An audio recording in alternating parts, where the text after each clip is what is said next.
just wanna be great, yeah, yeah, yeah, I just wanna be great. Yeah, I just wanna be great. Yeah, I just wanna be great, yeah, yeah, yeah, yeah, yeah, yeah.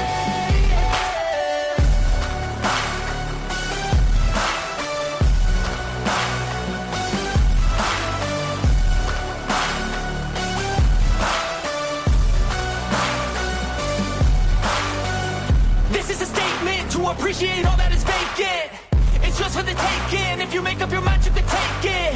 I'm never complacent. I would work in a mansion or basement, yeah. There's no replacement for persistence. It's a patience, yeah. In this life, I wanna be soaring, to feel sun inside when it's pouring. And I'll fight till anxiety is foreign. I'm so sick of my mind's extortion. My whole life I just wanted someone who would notice me.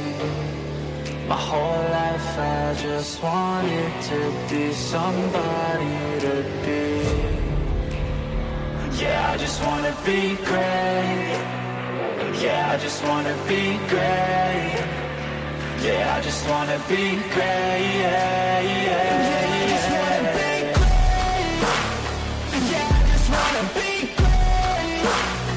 Yeah, I just wanna be great, yeah, yeah, yeah, yeah, yeah.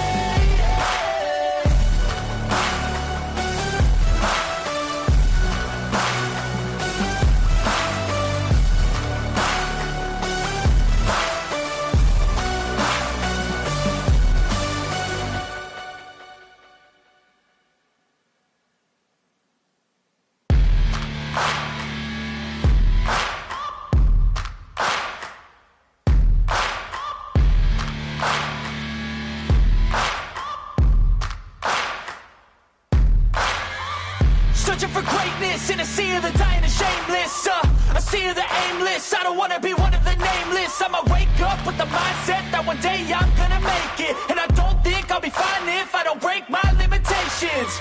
Don't try to stop me, I exist to write my own story. I'll make a decision if I want some peace or if I want the glory, yeah.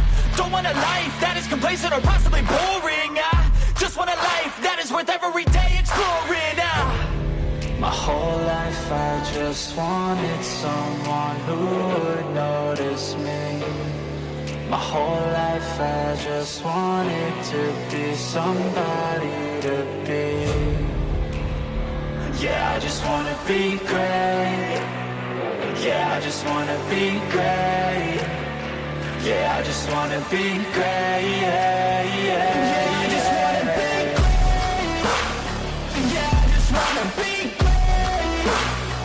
Yeah, I just wanna be great, yeah, yeah, yeah, yeah, yeah, yeah.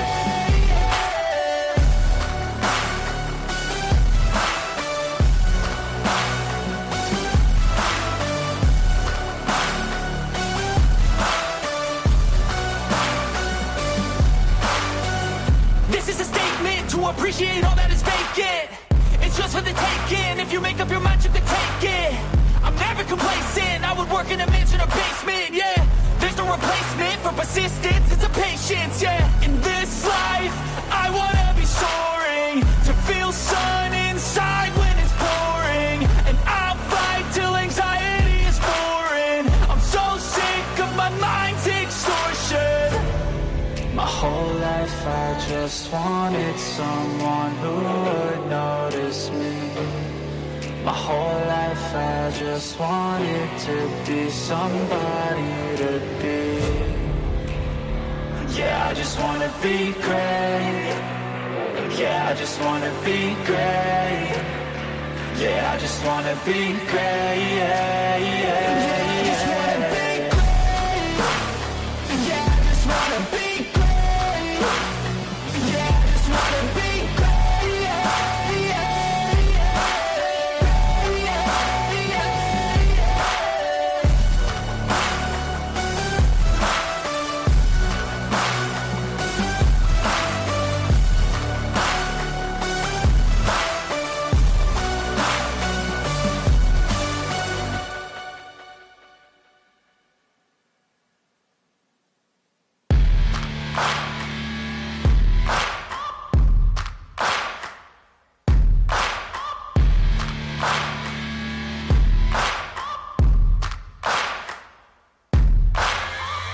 searching for greatness in a sea of the dying and shameless. A sea of the aimless. I don't wanna be one of the nameless. I'ma wake up with the mindset that one day I'm gonna make it. And I don't think I'll be fine if I don't break my limitations. Don't try to stop me, I exist to write my own story. I'll make a decision if I want some peace or if I want the glory. Yeah, don't want a life that is complacent or possibly boring. I just want a life that is worth every day exploring. My whole life I just wanted someone who would notice me. My whole life I just wanted to be somebody to be. Yeah, I just wanna be great. Yeah, I just wanna be great. Yeah, I just wanna be great. Yeah, yeah, I just wanna be great. Yeah, I just wanna be great. Yeah, I just wanna be great. Yeah, yeah,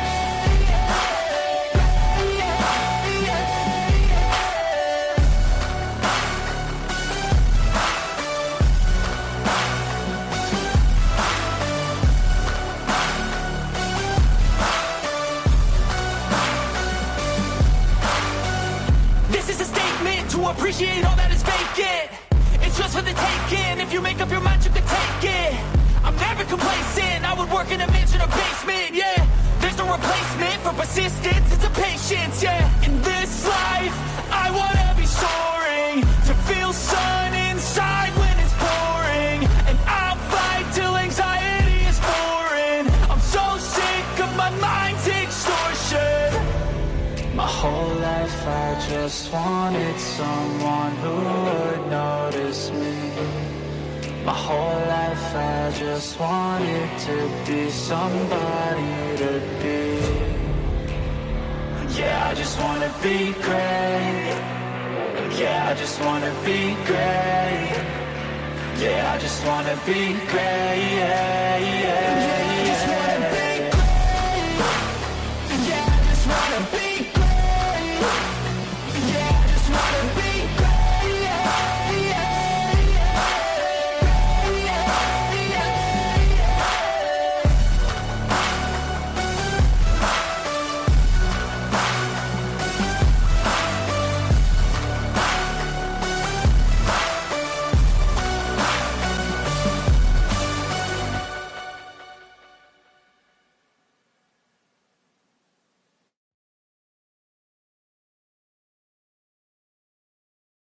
Life's a ride, so let's make it count. Cherish every moment, that's what it's about. Tune in, together we're building our groove. Every beat, every laugh, we're ready to move.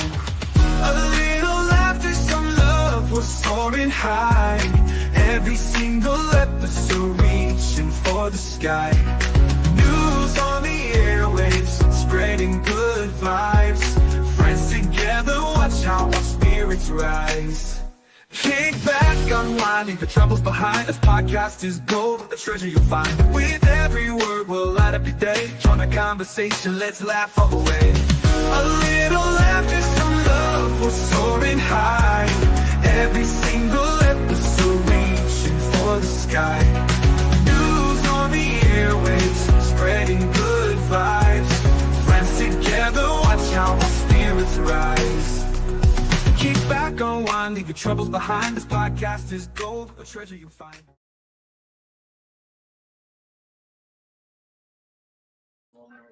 Good morning and what's up, everybody? Good to see you. Good to have you here. Welcome back to the cafe. It's great to see you all. Thank you for joining me again today. I hope you're all having a great morning. Had a great night. It's actually afternoon, so it is what it is. It is beautiful out here today, too. I was just outside. Wonderful, wonderful, wonderful. Good to see you all. I hope you're all having a great day today. Hope everybody's feeling good. And I appreciate you guys joining us to start your day. If this is where you started your day, of course. So thank you for being here. Come on in and grab a seat. Get comfortable, if you will.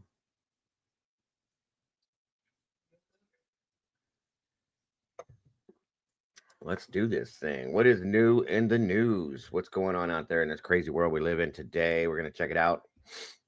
See if there's any updates on anything we've been working on. Check out some new stuff. Of course, look at a little bit of positivity out there with some good Samaritan stuff. Laugh a little bit, and whatever else seems to float the boats that we're all in today. We shall see what it is. So come on in, grab a seat, guys. Thank you so much for joining us today. I appreciate you very, very much.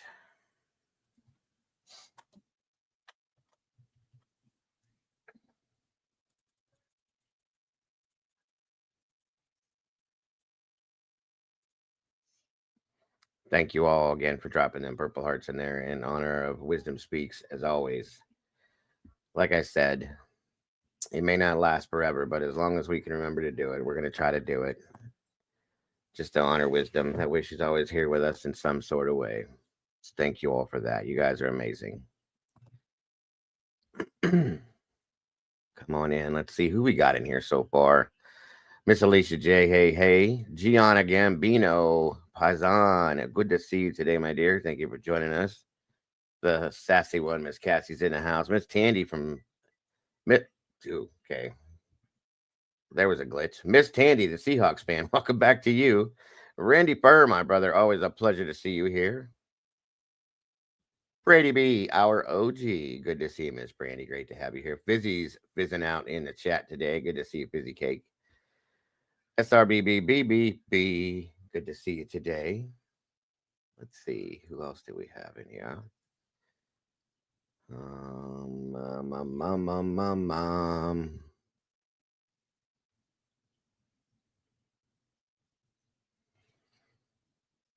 Yes, SRB and her offspring.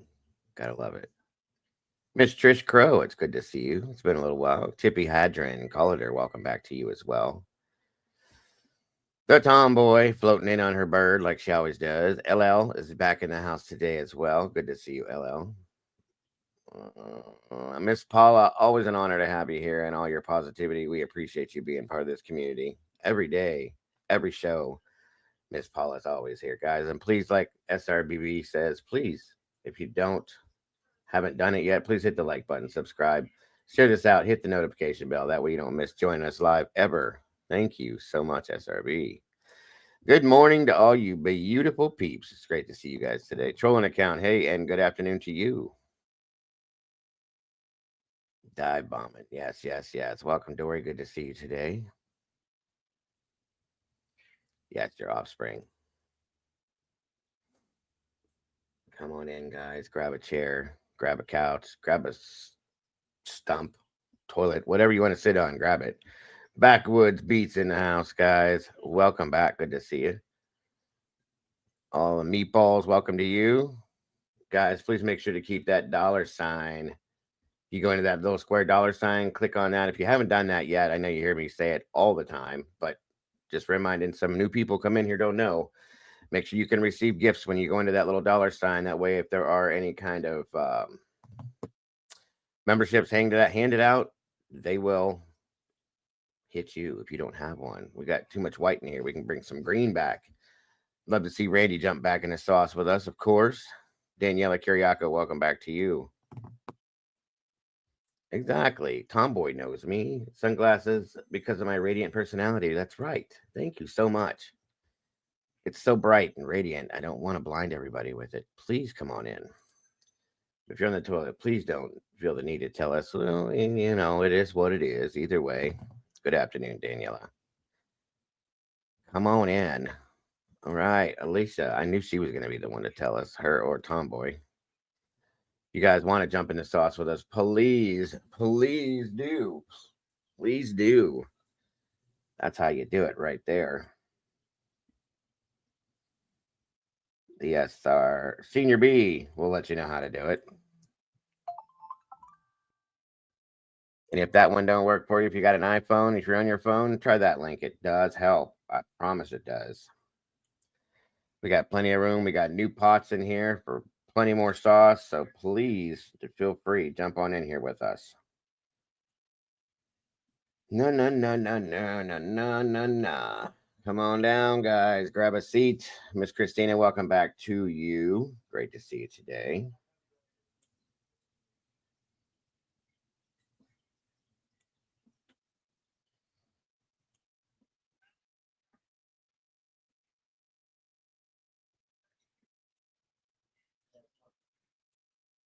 Let's see here. Show.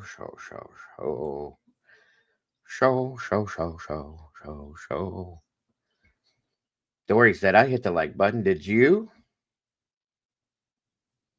Thank you, Dory. Appreciate that very much. Thank you, SRBB. You can't get the iPhone link to work. Uh-oh. It should be.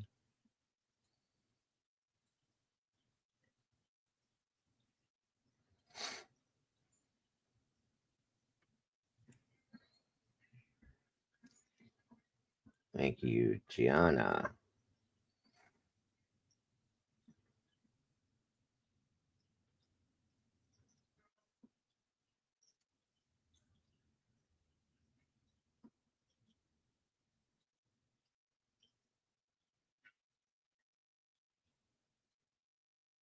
Come on in. Grab a seat. Is it broke? Who broke it? Somebody admit to it. Somebody broke it. Who broke it? Oh, Brandy said it works. Scott, the metalhead's in the house again. What's up, brother? Thank you for joining us today. I always appreciate seeing you here, as I do everybody. Mom broke it. It's fixed. No worries. Brandy just had a little mishap with it. No big deal. It happens all the time. All these new electronic things always causing some kind of problem. They glitch sometimes. Shelby broke it. Uh-oh. I guess we can blame Shelby since she's not in here. We'll see how that all goes down.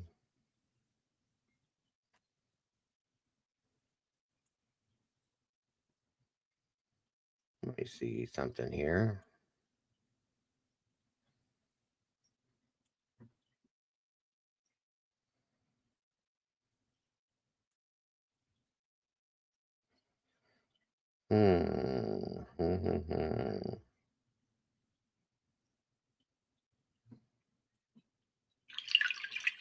Well, dang, Mr. Randy. Holy shnikes, Batman. Looks like Randy just dropped 10 new memberships. Looks like LL received one. Doc received one. Your favorite uncle got one. What's up? That's good for Unc. Sammy Reeser, Mama 4, Feminem, Texas Gigi, and wait a minute. Bridget received one. Crystal Dawn, Tom Campbell. Congrats to all you new meatballs jumping in the sauce. Appreciate that, sir. That's so very awesome and generous of you, bro, Randy. That's amazing. I love it. Always appreciate it. That's amazing. Welcome to the sauce, you guys. Thank God we got these new pots, you guys. Thank God. Just saying.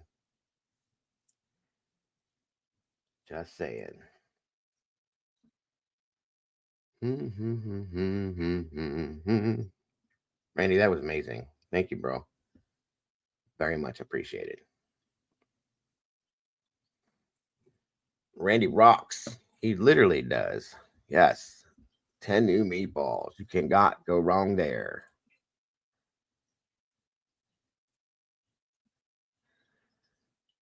That is stupendous, my friend. Stupendous.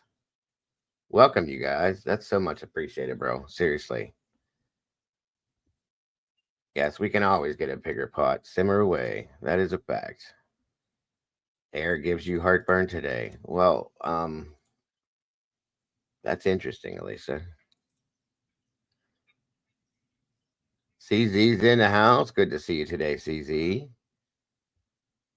Hope you're enjoying your summer vacay. Nice seeing names that are all in here all the time. Amen to that one. Yes. Guys, we're growing day by day. We broke 10,400 and some odd something at this point. Like every week we jump. So you guys are amazing. Absolutely amazing. Sorry to hear that, Elisa. Panaprozole helps if that helps you. Sounds like you got GERD. Yes, please thank Mr. Randy Fur if you guys were gifted. It is his fault. The Canadian Cat Lady is joining us from up north. Wonderful to see you again today, my dear. Thank you so much for joining us. Always a pleasure to have you here. She's been around for a long time, folks, and she is truly a meatball. No lies.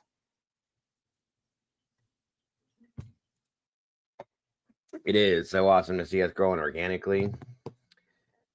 And I haven't worked. It's all of us have worked together to get us here, guys. That's what means the most to me. Thank you, Trish. That means everything in the world to me. It really, truly does. I love seeing and hearing that stuff, guys. I do. Yes. I hope you're okay up there with all them crazy fires going on, Cat Lady. I hope that's not affecting you.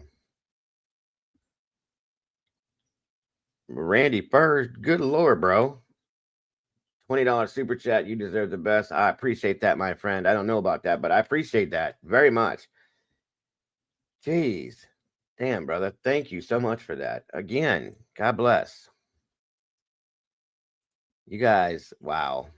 That's a good way to start the show off. That's for damn sure, sir. I'll tell you right now, we don't ever expect donations, guys. We don't. You don't have to. It's free here, okay? You don't have to donate to be here. I just appreciate everybody being here and that kind of support. But everybody that does support us in other ways, whether it's Venmo, PayPal, Cash App, Super Chats, memberships, whatever it is, please know from the heart it means everything. It helps so very much to keep this channel running. So thank you and God bless, Randy, for all of that, my friend, and anybody else that does it for real. LL Randy Fur gifted you. Randy, thank you so much, bro. Randy's been around a long time too, guys. He's a OG in this channel, and we appreciate him very much. Always happy to have you here, brother. Amazing stuff. Amazing stuff. Thank you, bro. I blame the kids. Never had a problem until I had kids. Omeprazole works good for me, but they keep taking me off it because oh yeah. Well, you can buy that over the counter. The 20 milligram, I think it is. I think it's like $9 for a 30-day supply or something like that. But it isn't good. I've been on it my whole life, basically since I was in my late 20s. But yeah, sometimes you just gotta do what you gotta do, I guess. But for women, it's worse because of osteoporosis and stuff, osteoarthritis. I'm sorry. But yeah, it's not good. Thank you, Randy. Thank you. Yes, we're always happy to have the cat lady in the house. Always, always. Always, yeah. You take one thing to get you healthy, and then it affects something else. That's a fact, folks. Those are facts. Come on in, grab a seat, guys, please, and thank you. Get comfortable in here if you could. Looks like we got 41 peeps in the house. And we're working on 22 likes. That's not even half, a little bit over half, guys. Let's see if we can make that match. If we can get this up into that algorithm, that would mean everything. YouTube loves it, and so do I. And guys, please make sure if you have the ability or the time to drop us a comment during, before, after the show, whatever you want. Please, please, please. I love to read them, and I try to respond to all of them if you can. YouTube likes that too. But we do check our comments all the time, and I do respond to as many as I can. Please do if you can. Just takes a moment. We appreciate that very much. Clifton's in the house. Welcome back, Clifton. Good to see you. That's awesome. I can't take the Zyrtec. That's allergy stuff. That's awesome. Jesse Schul's in the house. Would like to apologize. Last night I had a bit. Oh, you're all right, buddy. You are doing fine, Jesse. You're all good. No worries. I don't think anybody was offended, my friend.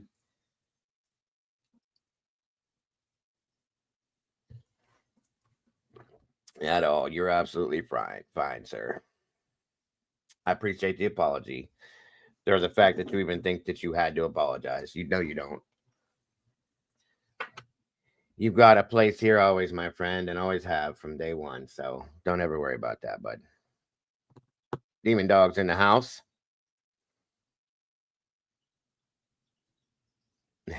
Yes. That'll never happen. Jesse's way too he's got too much class to do that. It happens to me, Jesse, and I don't even drink, so there's that. Okay. That don't mean nothing, buddy. It's always a good time. Always good conversation when you're here. Thank you, Randy. Very much appreciate that, brother. Yeah, Tomboy. See, you got to pay attention there, Tomboy. And a lot of it has a lot to do with the passion that we have for this case too, Jesse. Don't forget that it breeds and pulls things out of us that normally we wouldn't put out there. So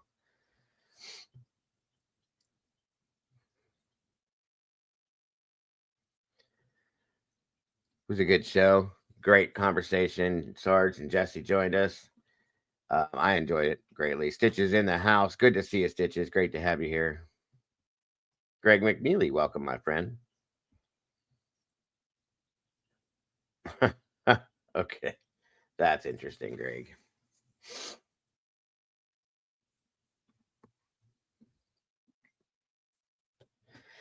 My favorite or my song favorite F word behind football. Yeah. I say the F word a lot during football season, I'll tell you that much, especially when the Browns are playing. Come on in, come on in. About to get this kicked off, guys. 50 people in the house, guys. Please make sure to hit that like button if you will. If you would, because you know you should. Please and thank you.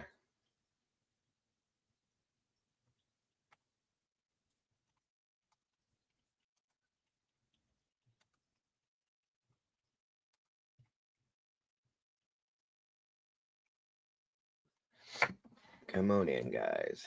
Matt M. Lowe, good to see you, brother. Thank you for being here today. M. Lowe 12.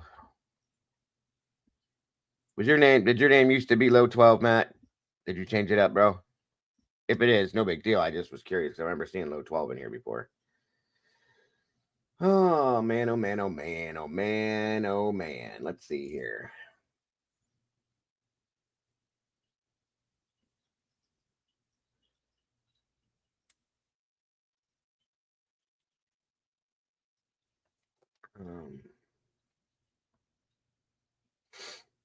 See what updates we have right now.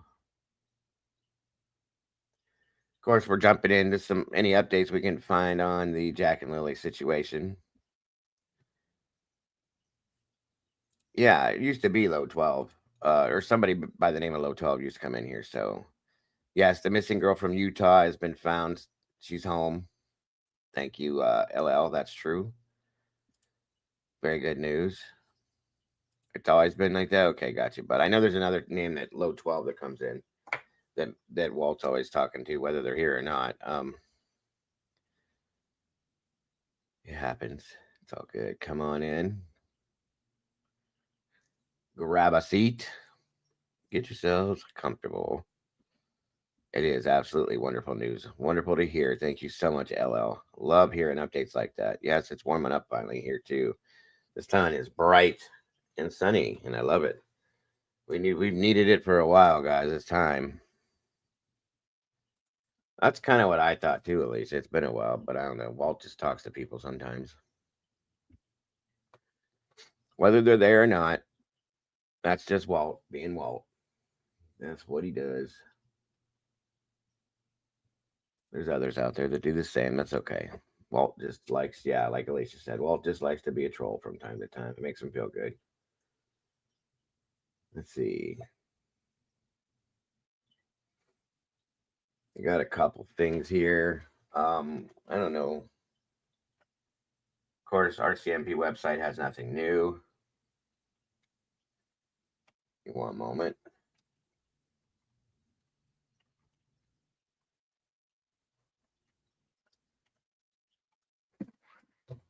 See where we're going to start today. It is, as of right now, let me see.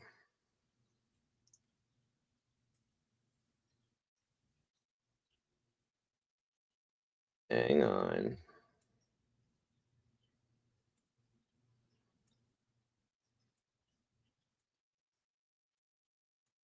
What is it? They're not giving it to me. Oh, yeah, it's 70. Finally hit that 70-degree mark. Yes.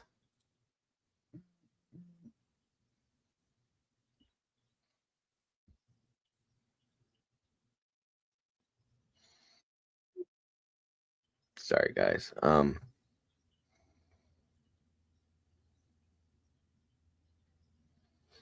Yeah, well, I think Greg was making a point there when he said that. It's all good. All right, y'all.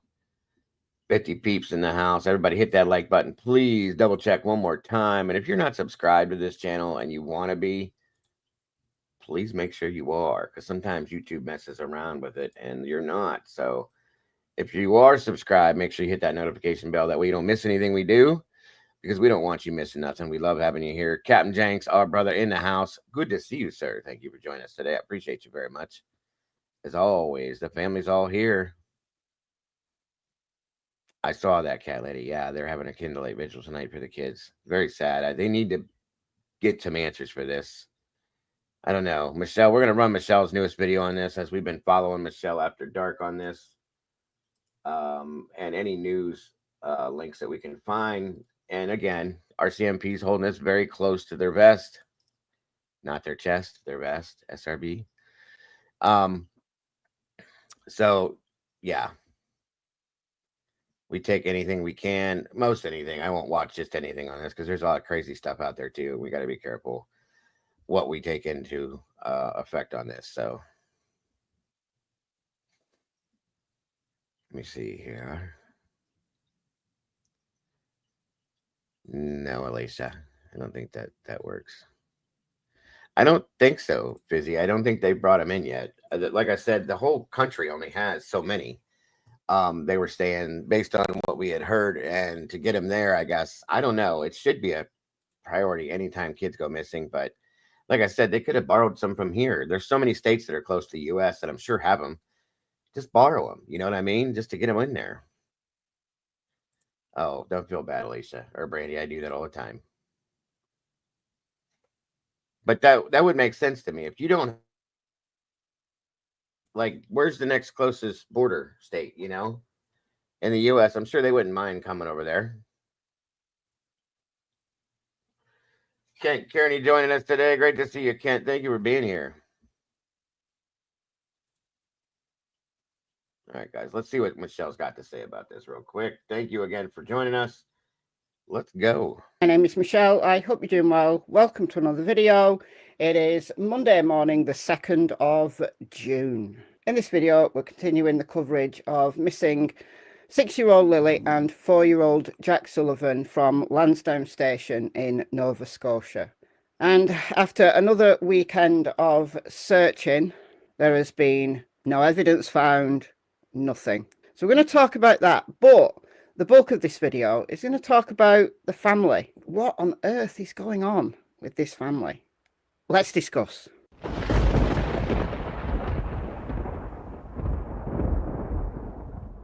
Okay, so these are some words from Amy Hansen, who is the lead for the searchers. She's kind of like the coordinator, manager kind of thing. She's spoken to CTV after yesterday's search revealed nothing. Quick recap on the search efforts. Lily and Jack were reported missing around 10 a.m. on May the 2nd, as you all know.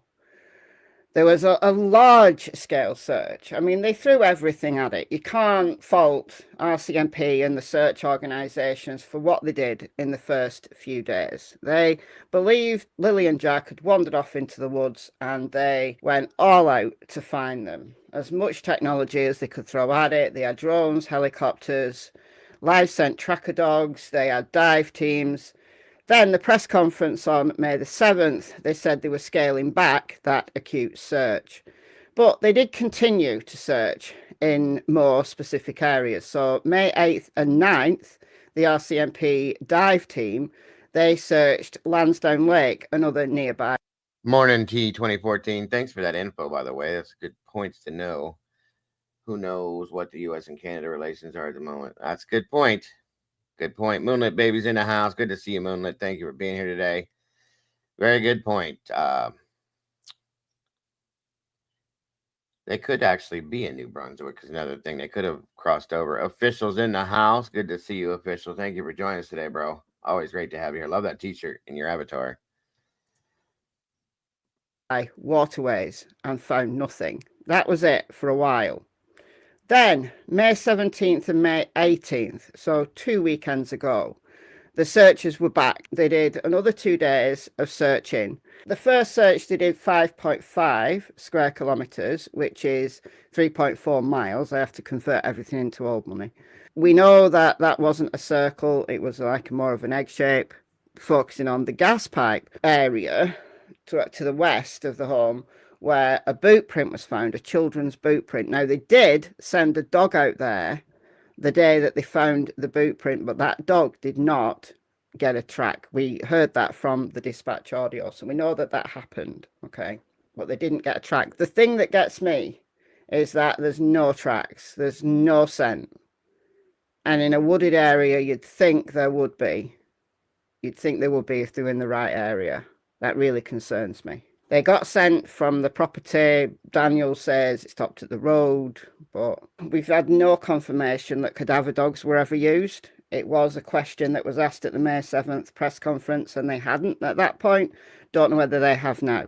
Anyhow, May 17th, May 18th, they covered a bit more ground. So they went into the current search on Saturday, having covered around 6 square kilometres. And it was a surprise that the searchers went out again this weekend. It was a surprise because RCMP seemed to have completely changed the way that they were dealing with this investigation, that they were appealing for dashcam footage from Gaylord Road from noon on April 28th to noon May 2nd, which implied that, they're looking for activity in the days before the children went missing. We know that they were seen in public on surveillance in New Glasgow with their family on the afternoon of May the 1st. So we know that they were alive and presumably well on May the 1st. Reported missing 10 a.m. May the 2nd. All right, now, yesterday's search revealed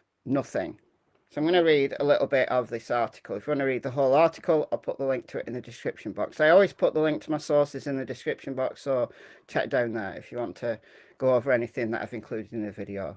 So when the first search ended, RCMP said they didn't expect to find the children alive in the surrounding woods, but they said searching would resume if they received fresh information. This is why there was a lot of speculation as to whether they'd received new information and they were going to go and recheck areas. They often do anyway, because in a dense area, in a place where you're literally looking at a needle in a haystack and there's no evidence, then, where do you go? Where do you start? It's easy to miss things, so they often go back and search areas that they searched before. That's good practice. But this weekend, they focused on the gas pipeline area because of that boot print. Anyway, Hansen said there will be a discussion with the RCMP after Sunday's search efforts conclude to decide if a third search is needed. I think it would be a fourth search, wouldn't it? It would be a fourth search. Anyway, I'm sure they'll be calling us back in at some point. But right now, once we suspend this evening, it's a conversation that's going to have to be had down the road between the search and rescue and RCMP and investigators. The search manager, that's Amy Hansen, said the work of the search and rescue teams, many of whom are volunteers, has been grueling. What the people that are here are putting themselves through, the stress levels and the exhaustion, being in the woods, pushing through all that brush so close together so they can see everything for hours on end. The effort that's going in is unreal, and all credit to them. Amazing team. Amazing.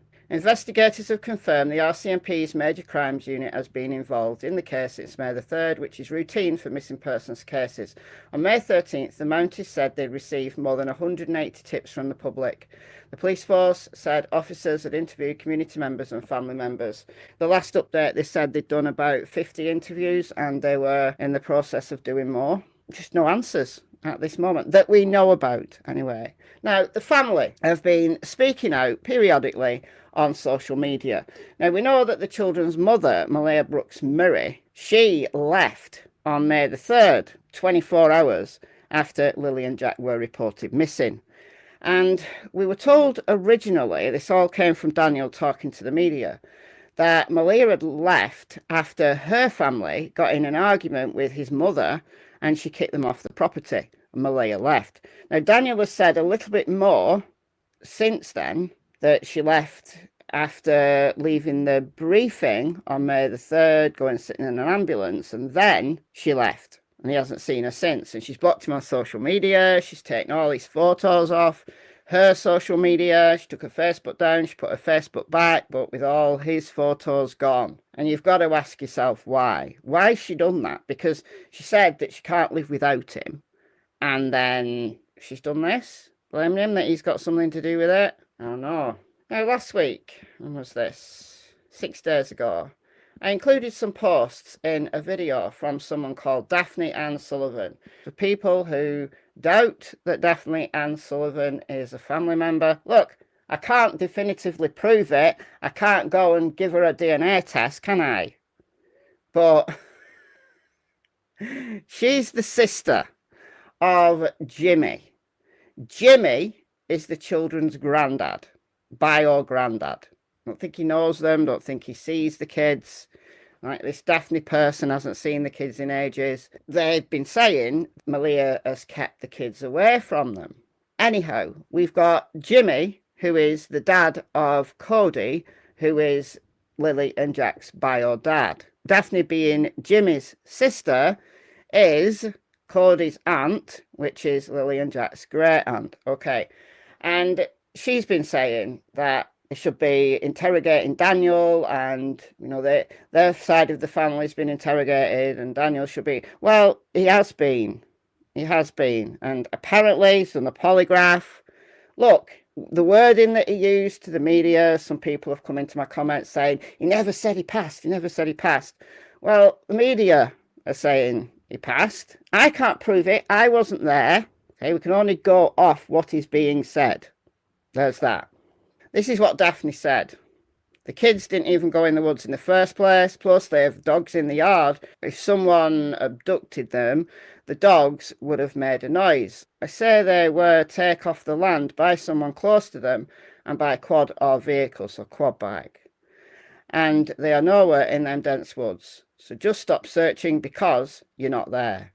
You need to put these two people interrogation for 2 to 4 hours and see which one's going to crack, because I know that they're nowhere around the area whatsoever. In my heart, I know that. So please do an interrogation. They have done.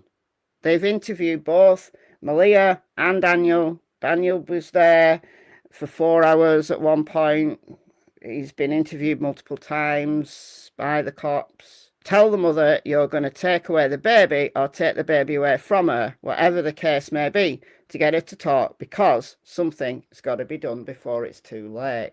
Daniel has spoken out about the baby, and he said to the news he went to the CPS office and he's not allowed to see his baby. They share a baby, 16 months old, I think she is, and he's not allowed to see her, which is another issue. Now, if the baby had been taken into CPS care, then maybe Malia and Daniel, neither of them were allowed to see her. But that's not the case. That seems not to be the case. Again, I can only go off what is being said. All right? Now, the channel It's a Crime in Shame, I think her name's Sunny, been talking to Belinda, who is the children's bio grandmother. All right? So Cody's mother. She said that Malia used to be a really good mother and she doesn't know what's happened, and they've not seen the kids for so long. They didn't know what circumstances they were living in. They didn't know anything. So the stuff that the bio side of the family are saying is basically just their opinion. I mean, they might know some things. They know Malia from a year and a half ago. They don't know the immediate issues in the family because they've not been there. Now, that might be because Malia's not allowed them to be there. I get that. But we don't know, and we don't know what we don't know. Now, Daniel has been speaking to someone who's been appearing on It's a Crime and Shame via, looks like, Facebook Messenger. Now, some of the things he's been saying are intriguing, but concerning at the same time. Like, there's some kind of secret going on. Obviously, there's things that he can't say, and things that he may want to say. Well, what really went down on May the 3rd? It's so unusual for the mother of missing kids to just disappear. Now, we know she's with her mother. She's not literally disappeared, but she's just gone and blocked Daniel. I mean, it's just odd. It's really odd. So Daniel says, I only wish I could tell you fine details surrounding Malia and her family and the disappearance. Fine details surrounding Malia and her family and the disappearance. I'll let you know that Malia was set to stay with me and the baby leave with my cousin. So they were getting the baby out so that they could concentrate on searching, presumably. Or was that because CPS were going to take her? CPS may have been going to take her because of the conditions. During this conversation, Daniel said that Malia was suffering from postpartum depression. And since the baby was born, she's been different and she's not been as attentive to Lily and Jack. And depression's horrible. It really is. It's very debilitating. So if that's the issue and that Daniel's been coping on his own with the kids, then I feel sorry for him. But I agree, Virginia. Has that had some influence on their disappearance? Have they just been used to letting the kids just run wild, and all of the stuff about them never going outside without supervision has been complete nonsense? So that's what Malia said in their one and only interview to the media, that they never go outside alone and they always go outside with them. Well, I'm going to give you a little bit of my feelings on what she's talking about right now. So if he's stating that she's changed, postpartum depression is a real thing, okay? Since the baby was born, things happen, guys. It does happen. This is hard on a woman. This is why I have so much respect for women and mothers. They to imagine what they go through just carrying a baby alone, what it takes away from them as a person, the things that it depletes from their bodies, and the emotional stress and the physical, every bit of it. A woman that has carried a child, just one, not to mention 2 or 3 of them or more, just one, it completely breaks a woman down. Okay, her whole body, her emotional status, her mental status at times, all of it. And they continue on forward with all that going on, taking care of babies and children and so on and so forth. Like nothing happened. And they're just supposed to be superheroes and do that, okay? And it's expected from a lot of people. And that's, I'm not saying all men, but a lot of men just sit back and say, go ahead, it's your job, not mine. Bullshit. Okay. If you're a father and a husband and all this, step up and help. I always did. Because it's impossible to imagine one person doing all that on their own, especially after going through what they did to deliver that child and carry him for 9 months. That's a lot, folks. And that's, again, why I have the respect that I have for women, mothers, grandparents, grandmothers. Okay. All of them, they all go through it, period. It just doesn't ever stop either. Okay. There's changes that happen throughout life, all of that. So please understand that's a lot. So I get that. Okay. But I also feel that, like with this case, she could have been going through that, period. That's understood. I feel like her mom may have been in her ear too, though. Maybe her mom noticed the changes and tried to blame it on Daniel, okay? Because I feel like somebody's in her ear and has been for a while. And I'm not going to go any further with that other than that could be part of the reasoning for the changes too, okay? Remember that. Yeah, Andrea Yates for sure.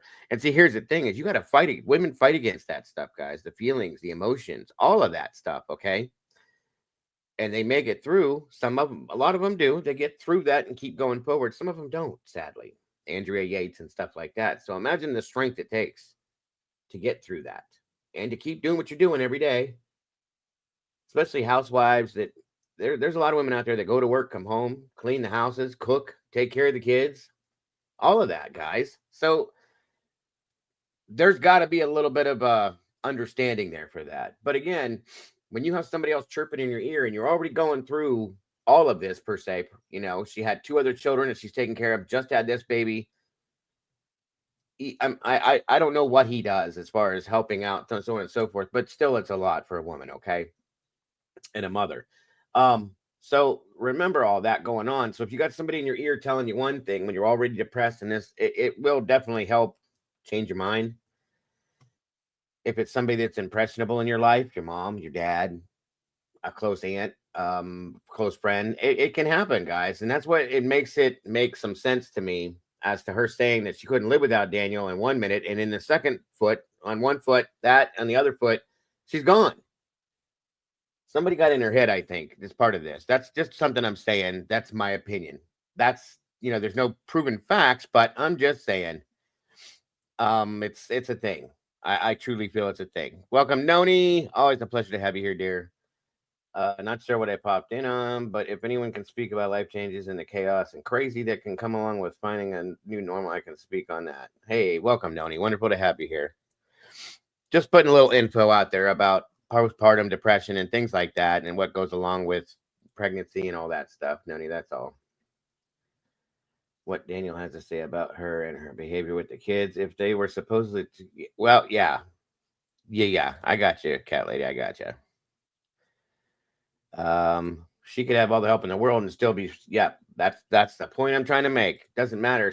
Like, she could be doing nothing and he's doing it all. It's still there, folks. It doesn't just go away like that. Sometimes people need a lot of help to get through that. Medications, stuff like that, guys. So it's not just a thing. It's not a bullshit thing. I've heard people go, oh, that's an excuse. You can miss me with that bullshit. It ain't no excuse. It's a real thing. So don't ever let me catch anybody saying it's an excuse, because we'll have words. That's a fact. I've dealt with a lot of mothers that have gone through that, working as a first responder. I've seen it, guys. It's very sad, and it's hard for them to deal with. So that could explain some of what Malia's strangeness is about during her interview. I was thinking about that yesterday. I very much could. So I've kind of backed away a little bit, but I'm also hearing things that still make me wonder. This could be pressure from her family that has provoked a lot of this. It doesn't give an answer to what happened to these kids, but it does tell me that there's somebody in her ear talking to her about this situation, I think, besides Daniel. Okay, so just remember that. Absolutely, Noni, absolutely. And it's not always your fault by any means. So people need to take a break on trying to blame women for the way they act on those situations. All I'm saying. Anyway, on we go.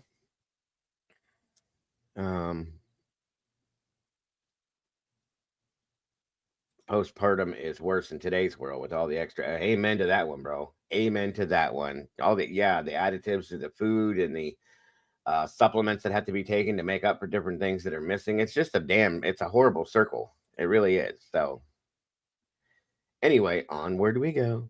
Just a little public service message there. Ms. Lucy's in the house. Beep, beep. Good to thank you for being here. Daniel said no, he's the one that's been caring for them.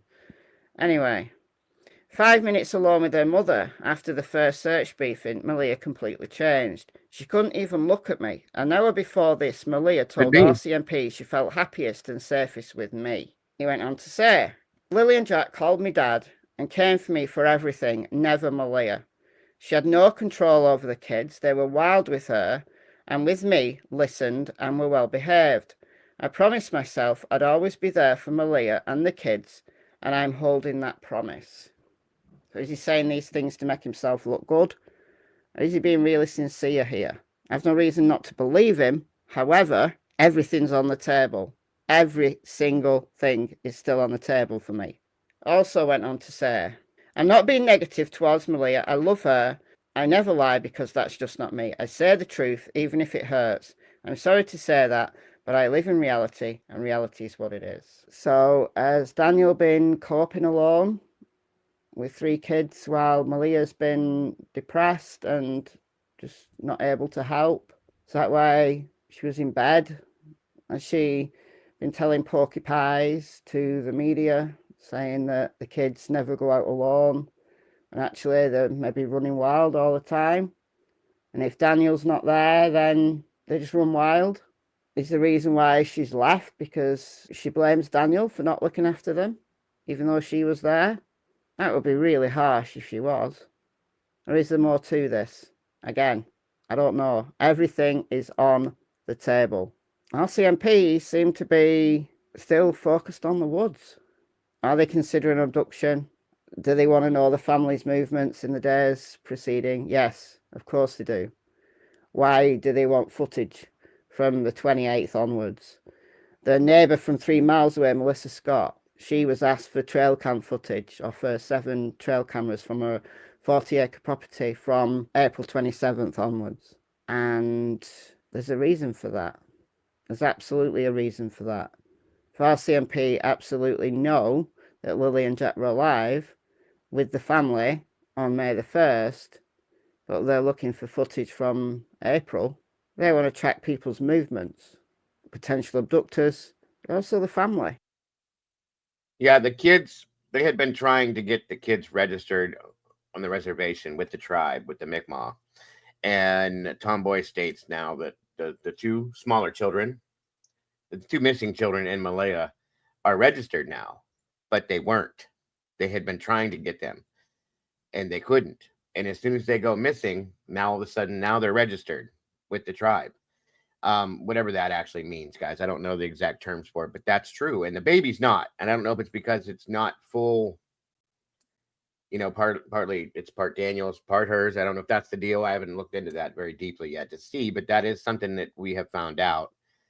And right, the baby was denied, SRB saying, and like she said, they were granted acceptance basically when they disappeared, which is a strange situation to me. Just makes me think about things. That's all I'm saying. So there's some other little things going on here in the background that definitely are a little, I don't know, fishy, I guess you could say, for lack of better terms. That's all. So I think everything's on the table for the RCMP as well. I don't think they know what has happened. I think they're trying to clear some stuff. But at the moment, I don't know. I don't know that anything's been cleared or anyone's been cleared. So we don't know what happens next. And RCMP, they seem to like release stuff like out of the blue, so you never quite know if an update's coming or not. But let's just hope that we get some answers soon. Let me know your thoughts in the comments, and I'll see you in the next video. Bye, guys. She's so clever. Yeah, she's so clever. You're practicing being calm on walks, aren't you? Yeah. And you know, you're actually not doing too bad about being calm on walks, are you? So this shoe here is poodle genetics.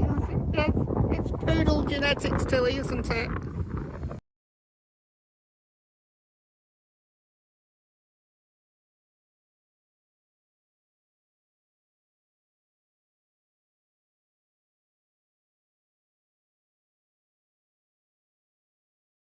All right, I'm going to drop this in here too. I don't think I showed you guys this one.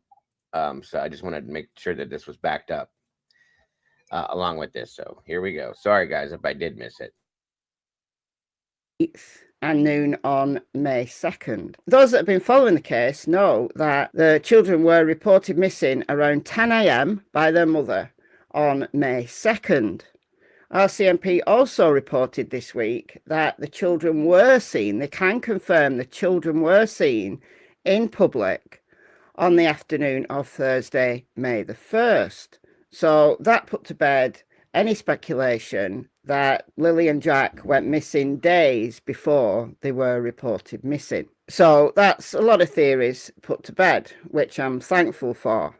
So let's talk about the latest search and why. Why have they gone out there again? Well, there's been an interview with the lead search and rescue person, Amy Hansen. So let's go.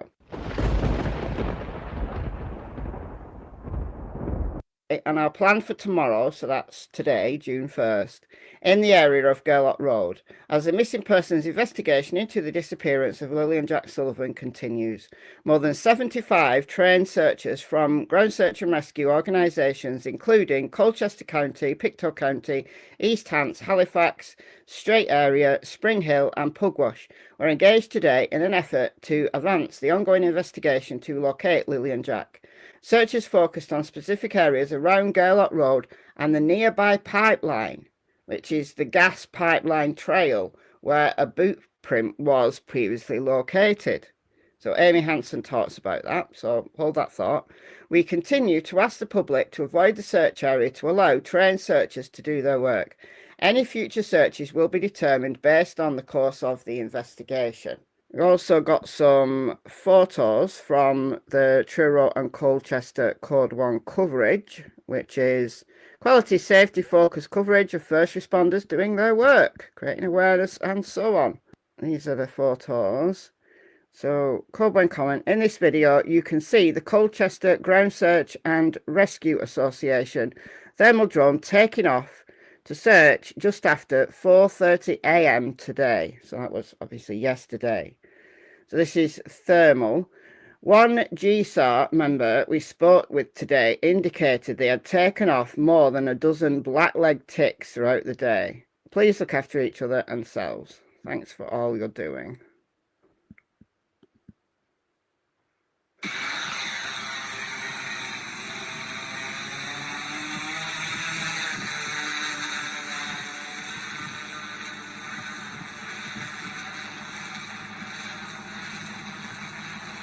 So that's the thermal drone. This is the interview with Amy Hansen, reported in CBC as Amy. Searchers looking for two missing kids in Pictou County on Saturday scoured the area where a boot print was found in a previous search.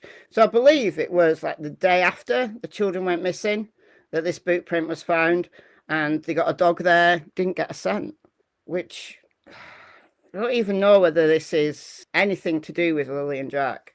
Searchers concede they have little to go on and no way of knowing if the boot print is even related to Lily and Jack.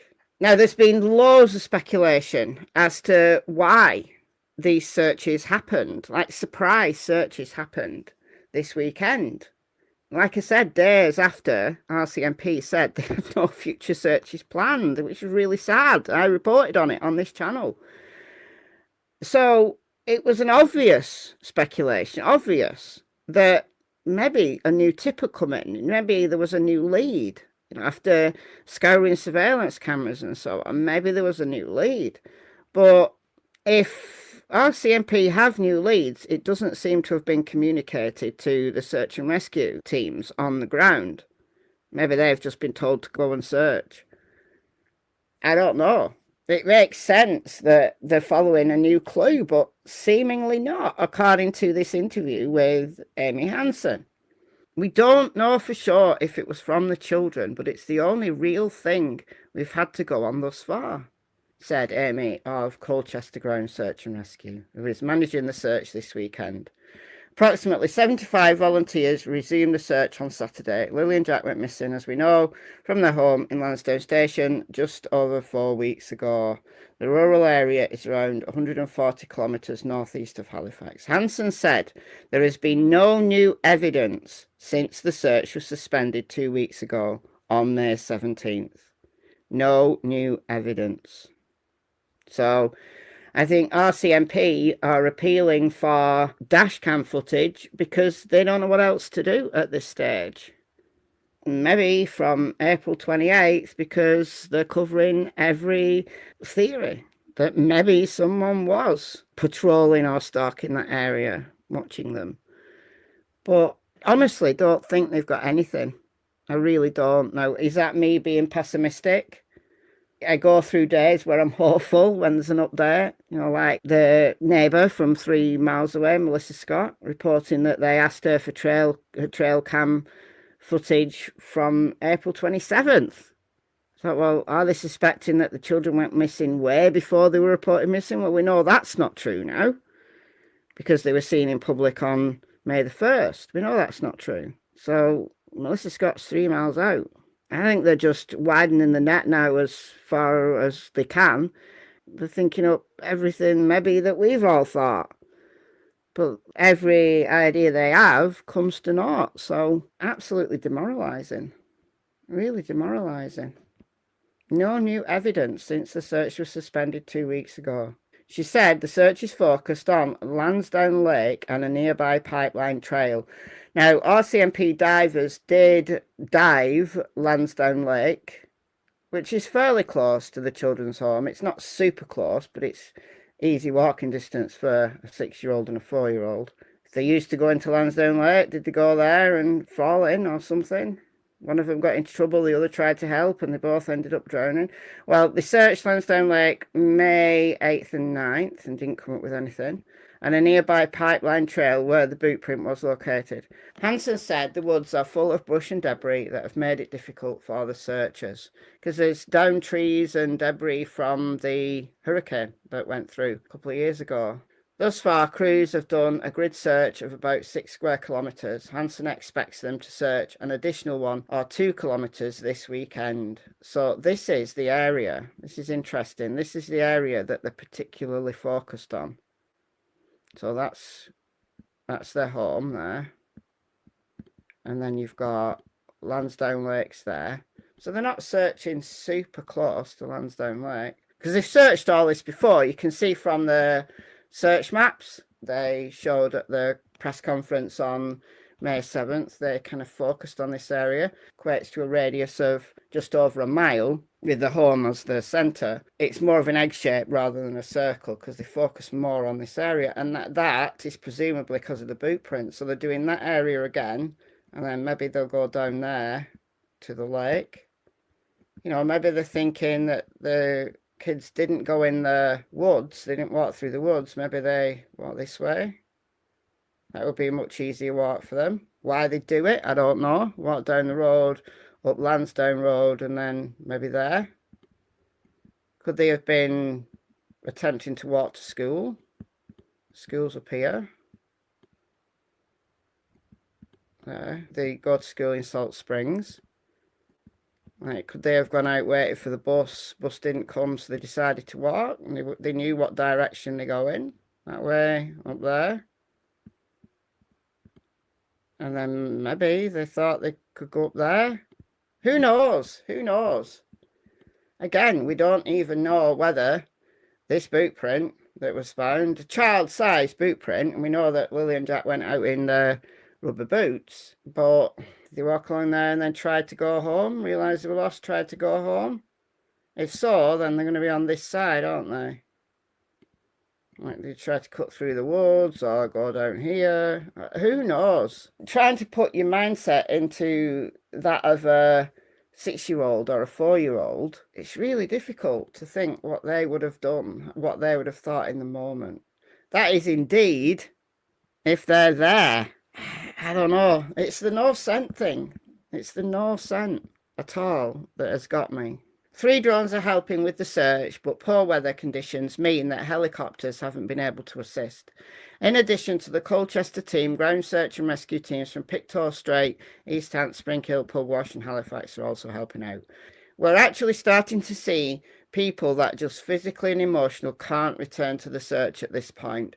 I mean, 2 weeks ago, on the 17th and 18th, they had over 100.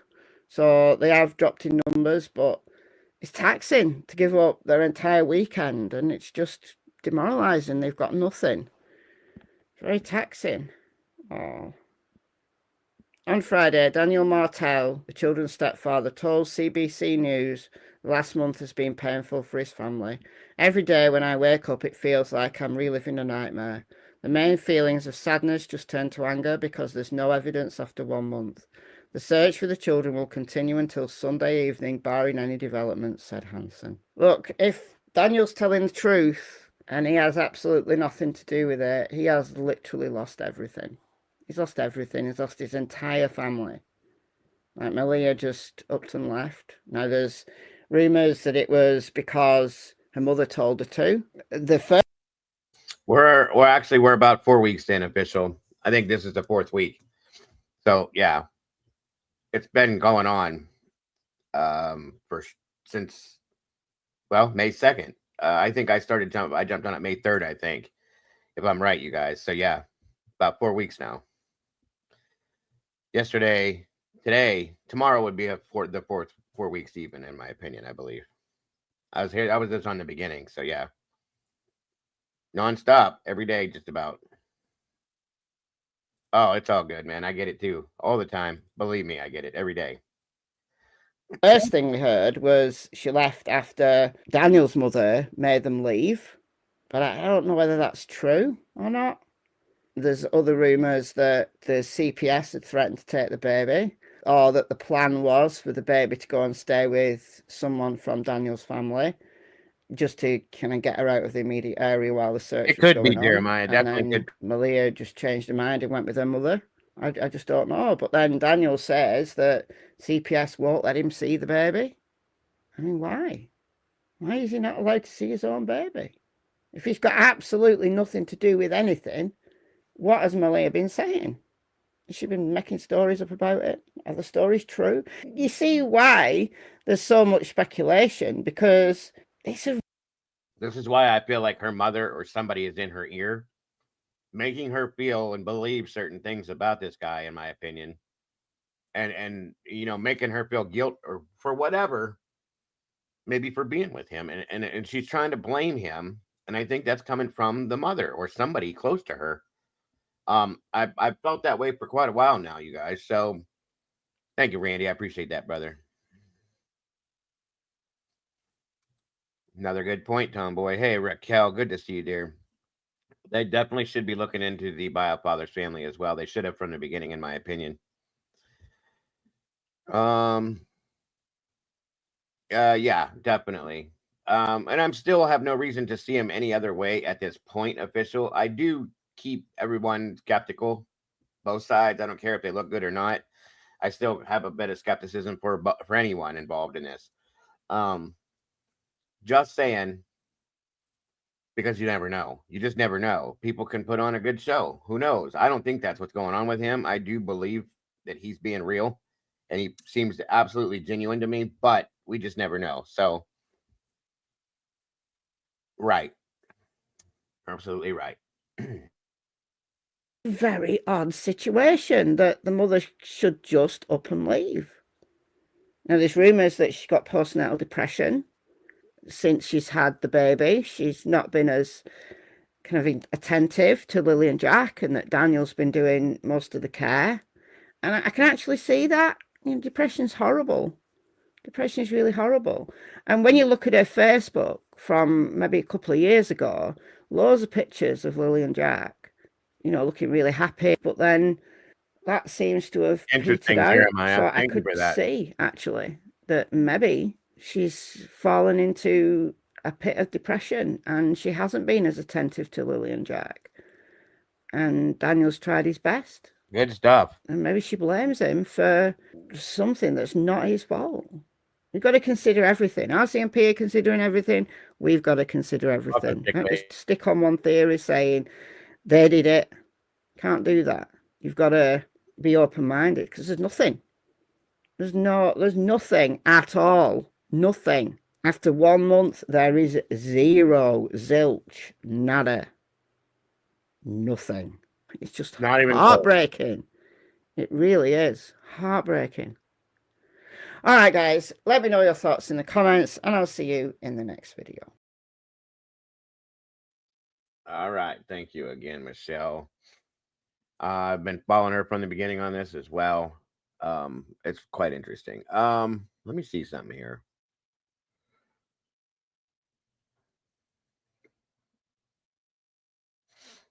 One minute, guys.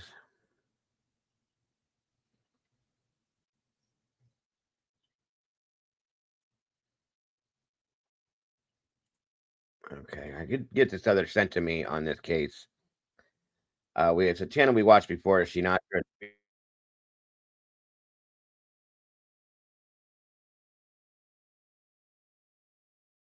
Shanitra Speaks. We watched on this. It was pretty interesting. The last one she did.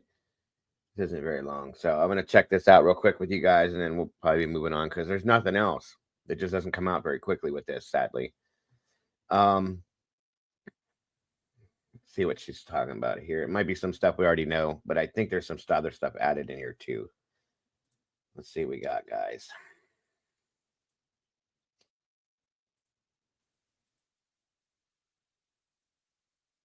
Oh, there's red flags all over this whole thing.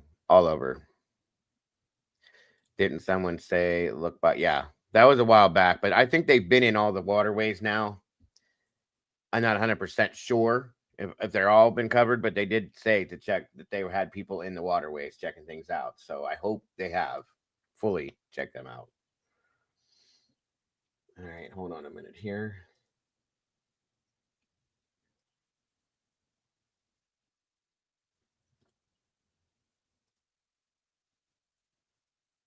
Six-year-old Lily and 4-year-old Jack Sullivan. For me, living a nightmare of May 2nd.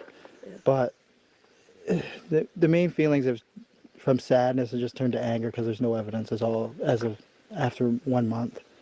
And it's really taken a toll. They're working hard and they're using every resource they have, and it makes me hopeful because that's all we have at this point is this hope. While official searches have scaled back, the children's stepfather keeps going, retracing ground already searched. I want them home. Trying to make my way through every day when the only support I have is my family. Malaya's not here. My kids are not here. Todd, the stepfather tells me that despite major crimes being involved, he's been told that this investigation is being treated as a missing persons case. He also insists that he's been cooperating with the police, including providing a polygraph test, which he did, and he says he passed. Investigation into the disappearance of Lily and Jack Sullivan continues. We are appealing to the public for additional video footage. Investigators have collected hours of video from areas surrounding Lansdowne Station. Based on details gathered so far, we have confirmed that Lily and Jack were observed in public with family members on the afternoon of May 1st. Investigators are now asking anyone who has dash cam footage or video along Garlick Road between noon on April 28th and noon on May 2nd to contact Northeast Nova RCMP Major Crime Unit. Investigators remain committed to exploring all possibilities surrounding the children's disappearance. To date, more than 355 tips have been received, and we are following up on the information provided. RCMP officers have also formally interviewed over 50 people, with more interviews planned in the coming days. Investigative work is ongoing following the large-scale ground and air search that began immediately after the children were reported missing on May 2nd.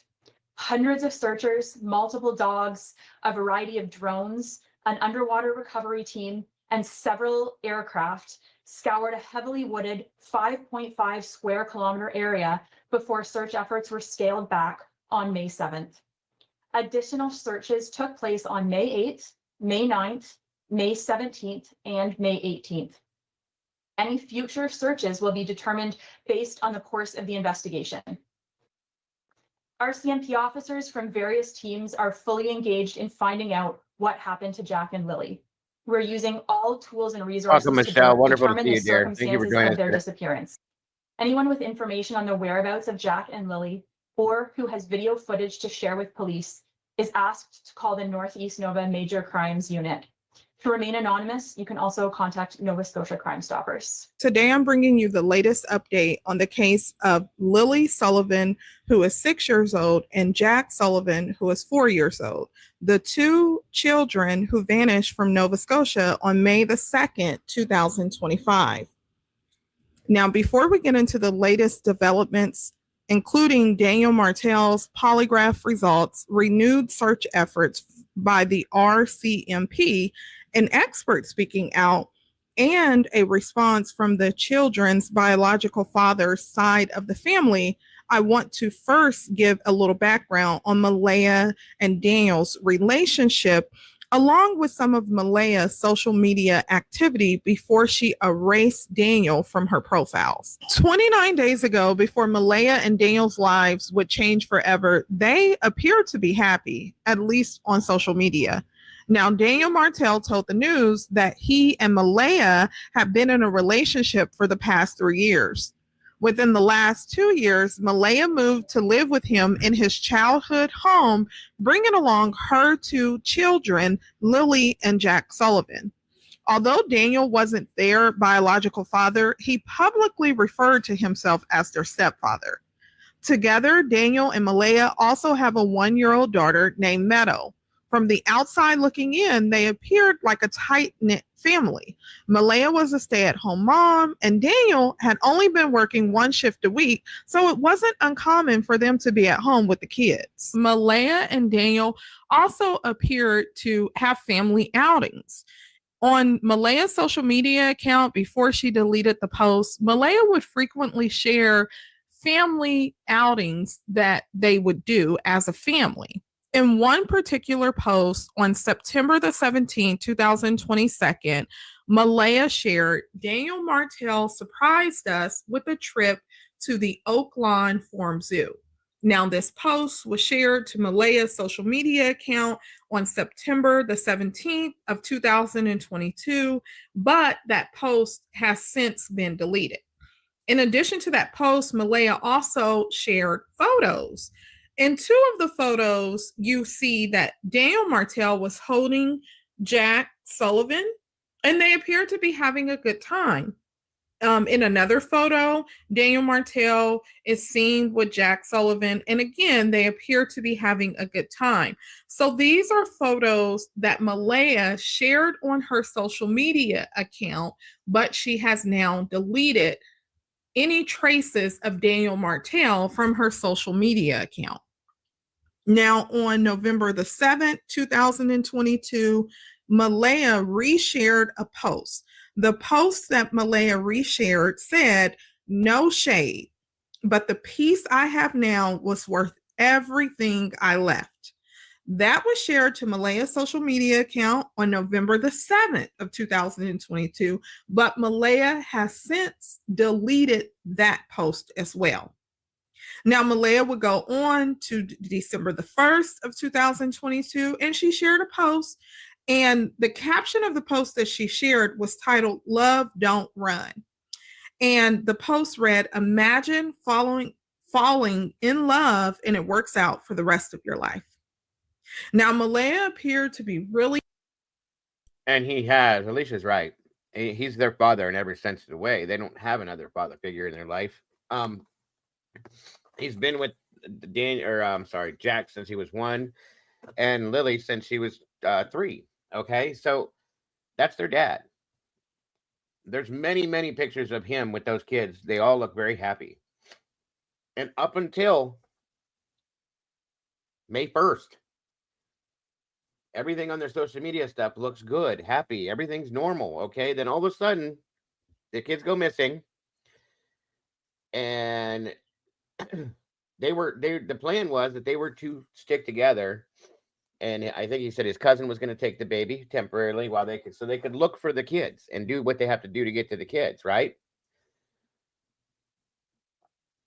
Then all of a sudden the press conference comes halfway through, she goes to the ambulance, poof, bing bang boom, and he says also her mother gets a hold of her for about 30 minutes, I think it is, and boom, off she goes and deletes everything that has to do with him. Something's not right. Okay, there's a reason, and something is not right. So Alicia's right on that aspect too. Critical Minds, welcome. Good to see you, my friend. Not good when a mother deletes pics of her kids, no matter who's in the pics. She has another life. We're gonna find out. I don't know, Critical. I don't know. He seems genuine to me, and he seems like he said more than once he loves her to death. That's all he cares about is her and those kids. Period. I don't know what's going on with this. I don't know if her family, I know her family dislikes him. They blamed him for this, which is why his family threw her and her family off the property. More her family, not her. Something's not right.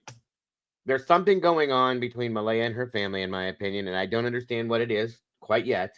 Other than, and what I mean by that is I feel like her family is kind of leading her right now.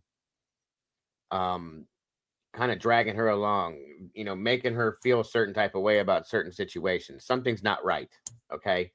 That's what I've come up with thus far, but who knows? We'll see, but it's definitely not going in the right direction as far as I'm concerned. Like he said, and most of us have seen, he's been the only person we've seen in the media putting forth the effort to do this, and that, and everything else. As far as we know, she's sitting over there with her mom, not out doing any of this stuff, not talking to the media because she said police told her not to. I don't believe that now, because that's not something that happens normally.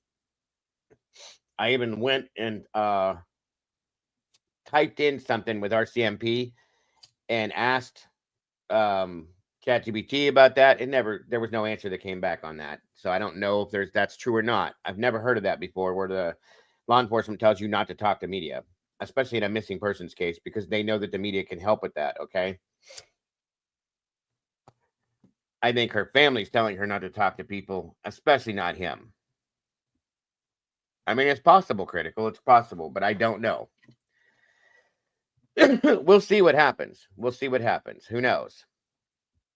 You know, and you're right, Tanny, that your family shouldn't run you. You should be able to make your own decisions. And it just seems to me like that's what has started happening here. When these kids went missing, it seems like her family stepped in and said, okay, you know, there's something not right here. And they're blaming it on him, it seems. And they took her out of that situation in their way.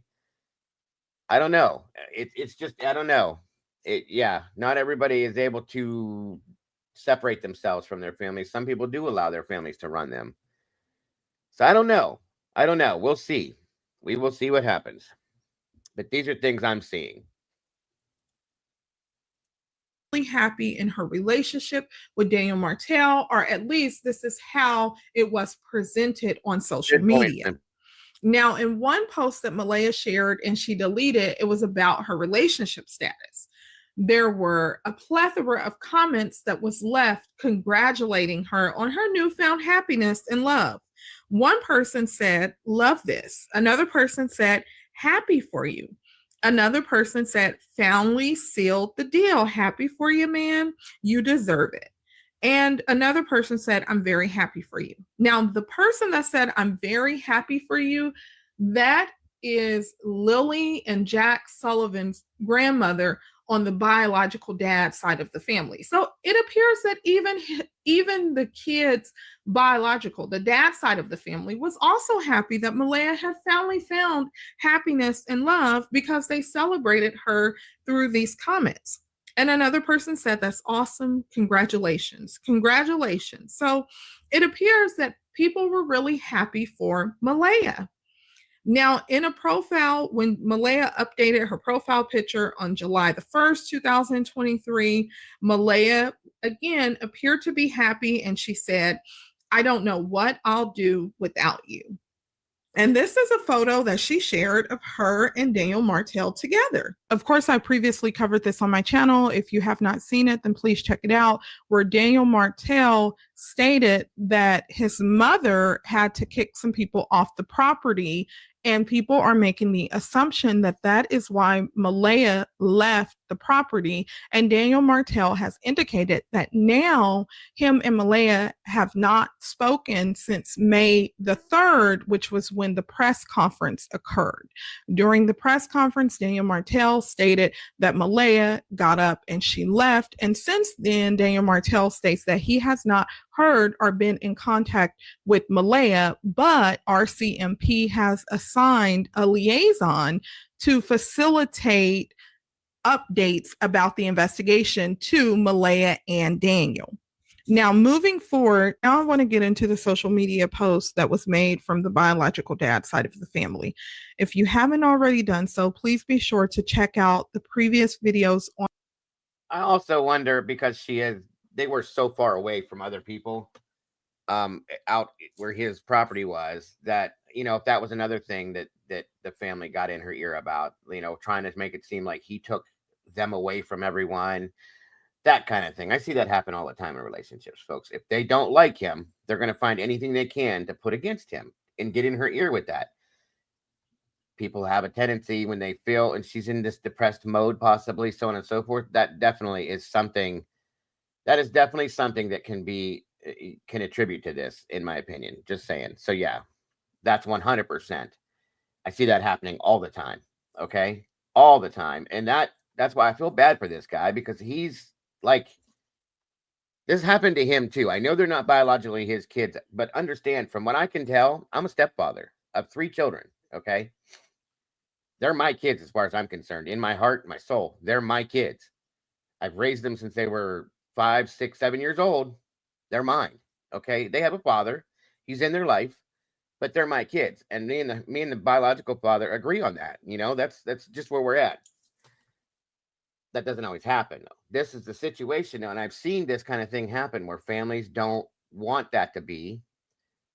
And I've seen it because, like I said, we see how far away they are. Other people are, "Oh, he took you away from us, blah, blah, blah, blah, blah, blah, blah." He had some involvement in her mode.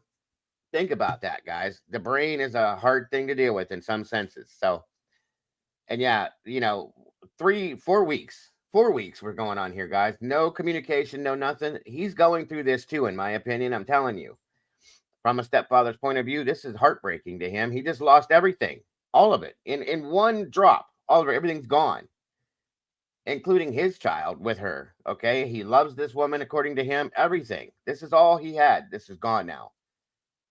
This is not. That's not right, folks. Something's wrong.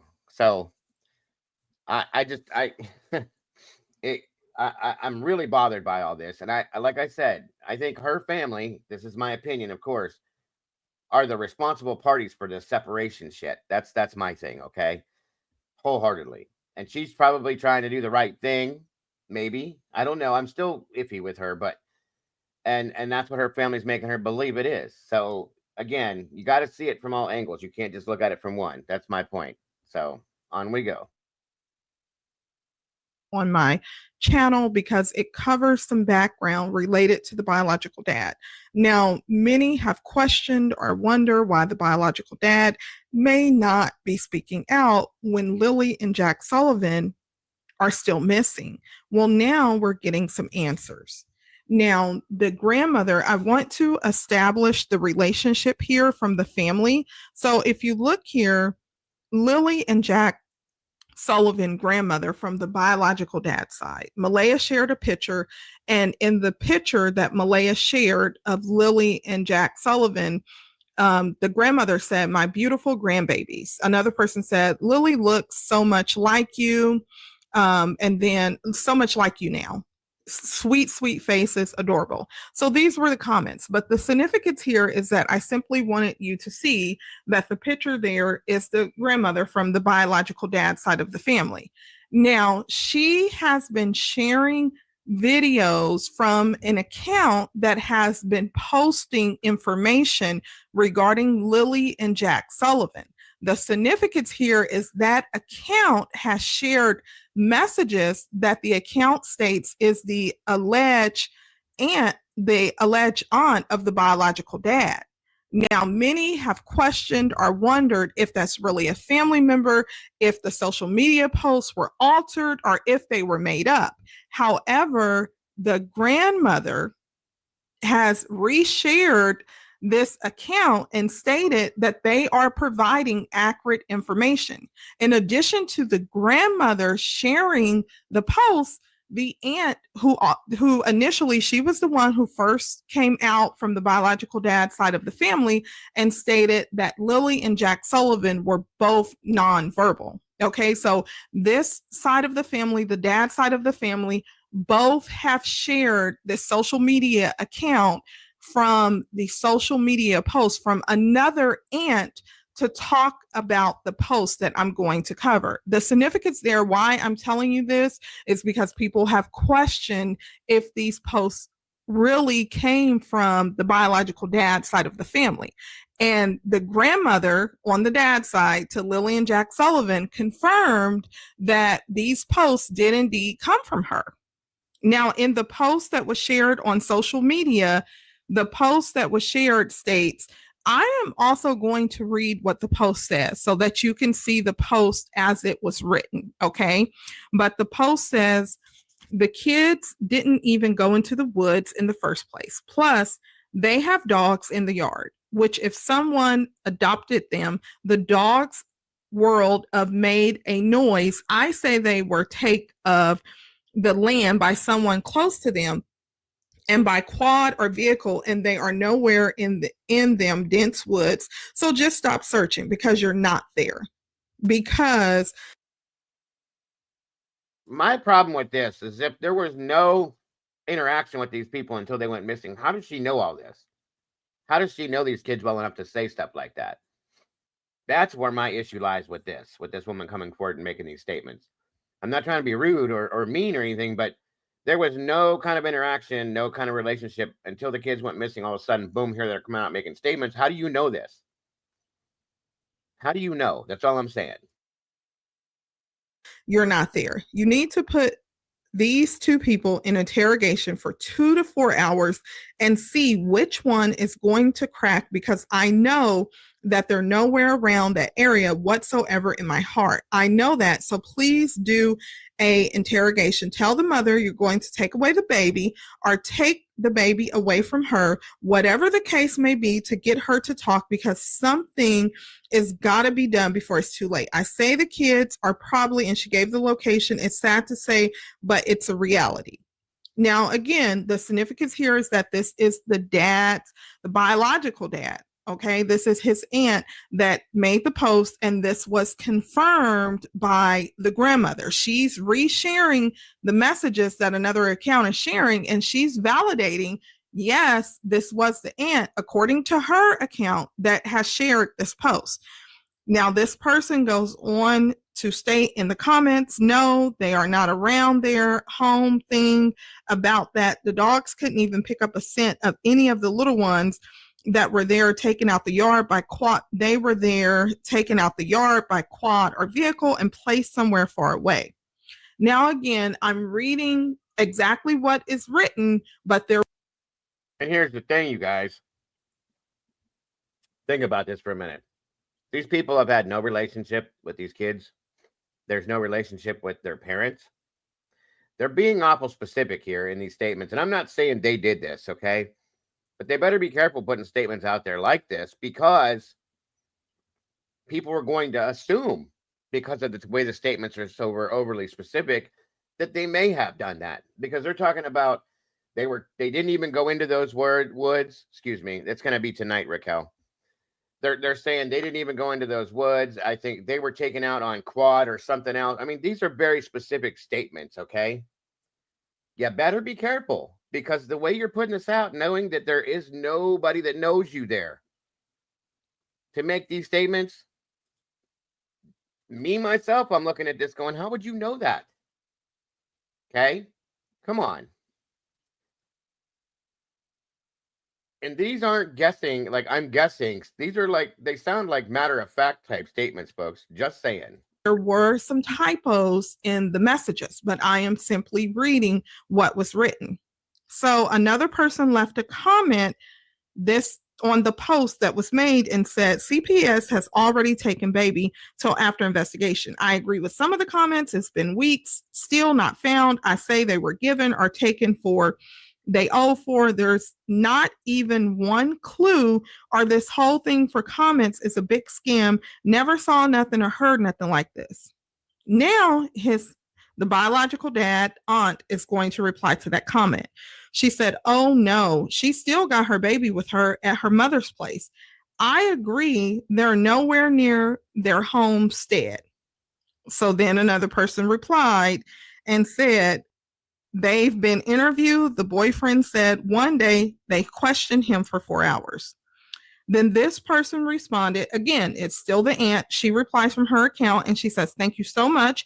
I kept my mouth shut for too long. It's very hard reading about your very own family, great niece and nephew that are just babies. I hope Lily and Jack are found soon. Alive would definitely be amazing and happy.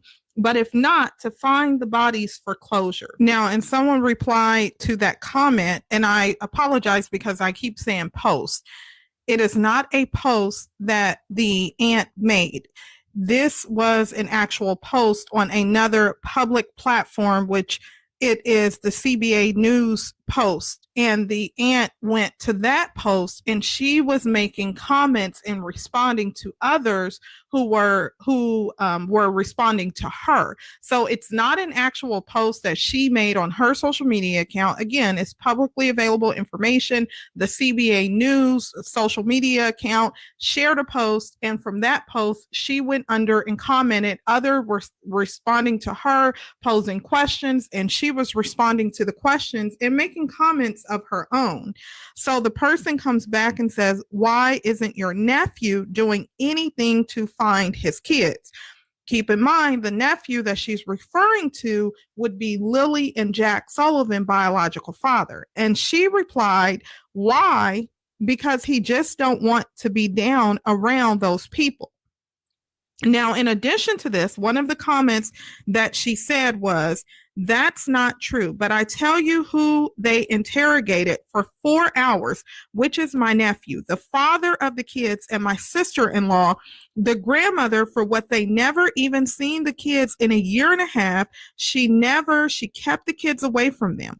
They didn't want them to know where they lived or anything, because look where to live, what kind of house they were living into. They only lived 40 minutes away. Sharing brought the kids up because a boyfriend didn't like them. So why are the police interrogating? My family, the police, or RCMP, whatever you called, are full of, they don't have a sweet clue what you're looking for. To me, my own opinion, that's all I got to say. Just bring Lily and Jack home, because we miss and love you so much. And then someone replied to her comment and said, I'm so very sorry for the pain your family is going through. It's heartbreaking. Okay, so again, keep in mind that this information that was shared, the comments that were shared on CBA News posts, this is a public platform. This is publicly available information. So I'm not sharing anything that should not be shared on YouTube. But these comments that was left from her, the grandmother on the dad side of the family, she has reshared the post. Well, she reshared videos that talked about the post, and the aunt as well, the other aunt who initially said that they were nonverbal. They both have confirmed the accuracy, such as confirming that this is a relative, that the posts were not altered, because the video that they shared simply said that these posts were shared by the dad's family, and they went along with that. Okay, so again, RCMP has not confirmed any of this information that the aunt said in the post. I'm simply sharing what was shared publicly by the aunt, and what the grandmother has said did occur. The aunt has backed her as well. The significance here is that others have believed that these posts were altered or that they were made up, and the grandmother and the aunt separately have validated that these posts are accurate. Okay, so now I'm going to play a news video that discusses the latest update in Lily and Jack Sullivan, the search for them. Of course, RCMP has publicly said that they are going to renew the search efforts. Daniel Martell, he appeared on the news, and they provide some good information. So listen to this. The stepchildren, 6-year-old Lily and 4-year-old Jack Sullivan, were reported missing Friday, May 2nd, after they wandered out of their Pictou County home. They have not been found after weeks of extensive searching the heavily wooded area. Every day when I wake up, it just feels like I'm reliving a nightmare of May 2nd. But the main feelings of from sadness have just turned to anger because there's no evidence as of after 1 month. And it's really taken a toll. On Friday, RCMP say ground search and rescue crews and police will return to the area this weekend, focusing on a nearby pipeline trail where a boot print was previously located. I know that they're working hard and they're using every resource they have, and it makes me hopeful because that's all we have at this point is just hope. A vigil of flowers and stuffed animals has grown in recent weeks outside the RCMP station in nearby Stellarton. Since May 2nd, when Lily and Jack went missing, people here in Pictou County are still struggling to understand what happened and why there are still no answers. Every day, almost, I go by the RCMP, and it's just so tragic, just so tragic. You know, I just feel so bad for their whole family. I'm hoping that they find them. It just doesn't look good, but I hope I'm wrong. The warden of Pictou County says many people are on edge and children are worried about playing outside. Oh, I think it's mostly a mood of anxiety maybe and frustration. They too can't believe that there's not an answer by this long and this many people looking. The RCMP have confirmed Lily and Jack were seen on camera with family the day before they went missing. Police are asking anyone who was on Gairloch Road between April 28th and May 2nd to share their dash cam or other footage with RCMP. Martell says every detail helps and could lead to finding Lily and Jack. I'm going to keep fighting for for the rest of my life to find these kids. That's the only goal I have. The stepchildren. Okay, so you just heard the news interview from Daniel Martell. Of course, he is the stepfather to Lily and Jack Sullivan.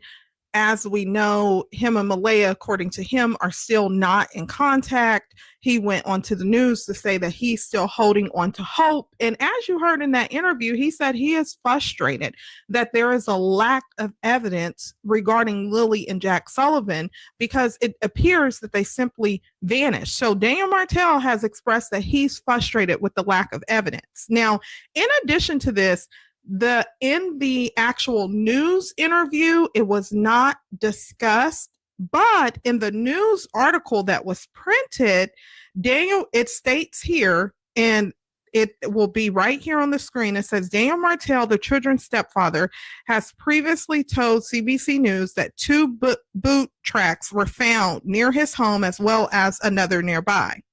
The RCMP's major crime unit has been involved since the day after the children were reported missing. Now, we knew that, of course. Now, Daniel Martell goes on to say, every day when I wake up, it feels like I'm reliving a nightmare. The main feelings of sadness just turns to anger because there's no evidence after 1 month.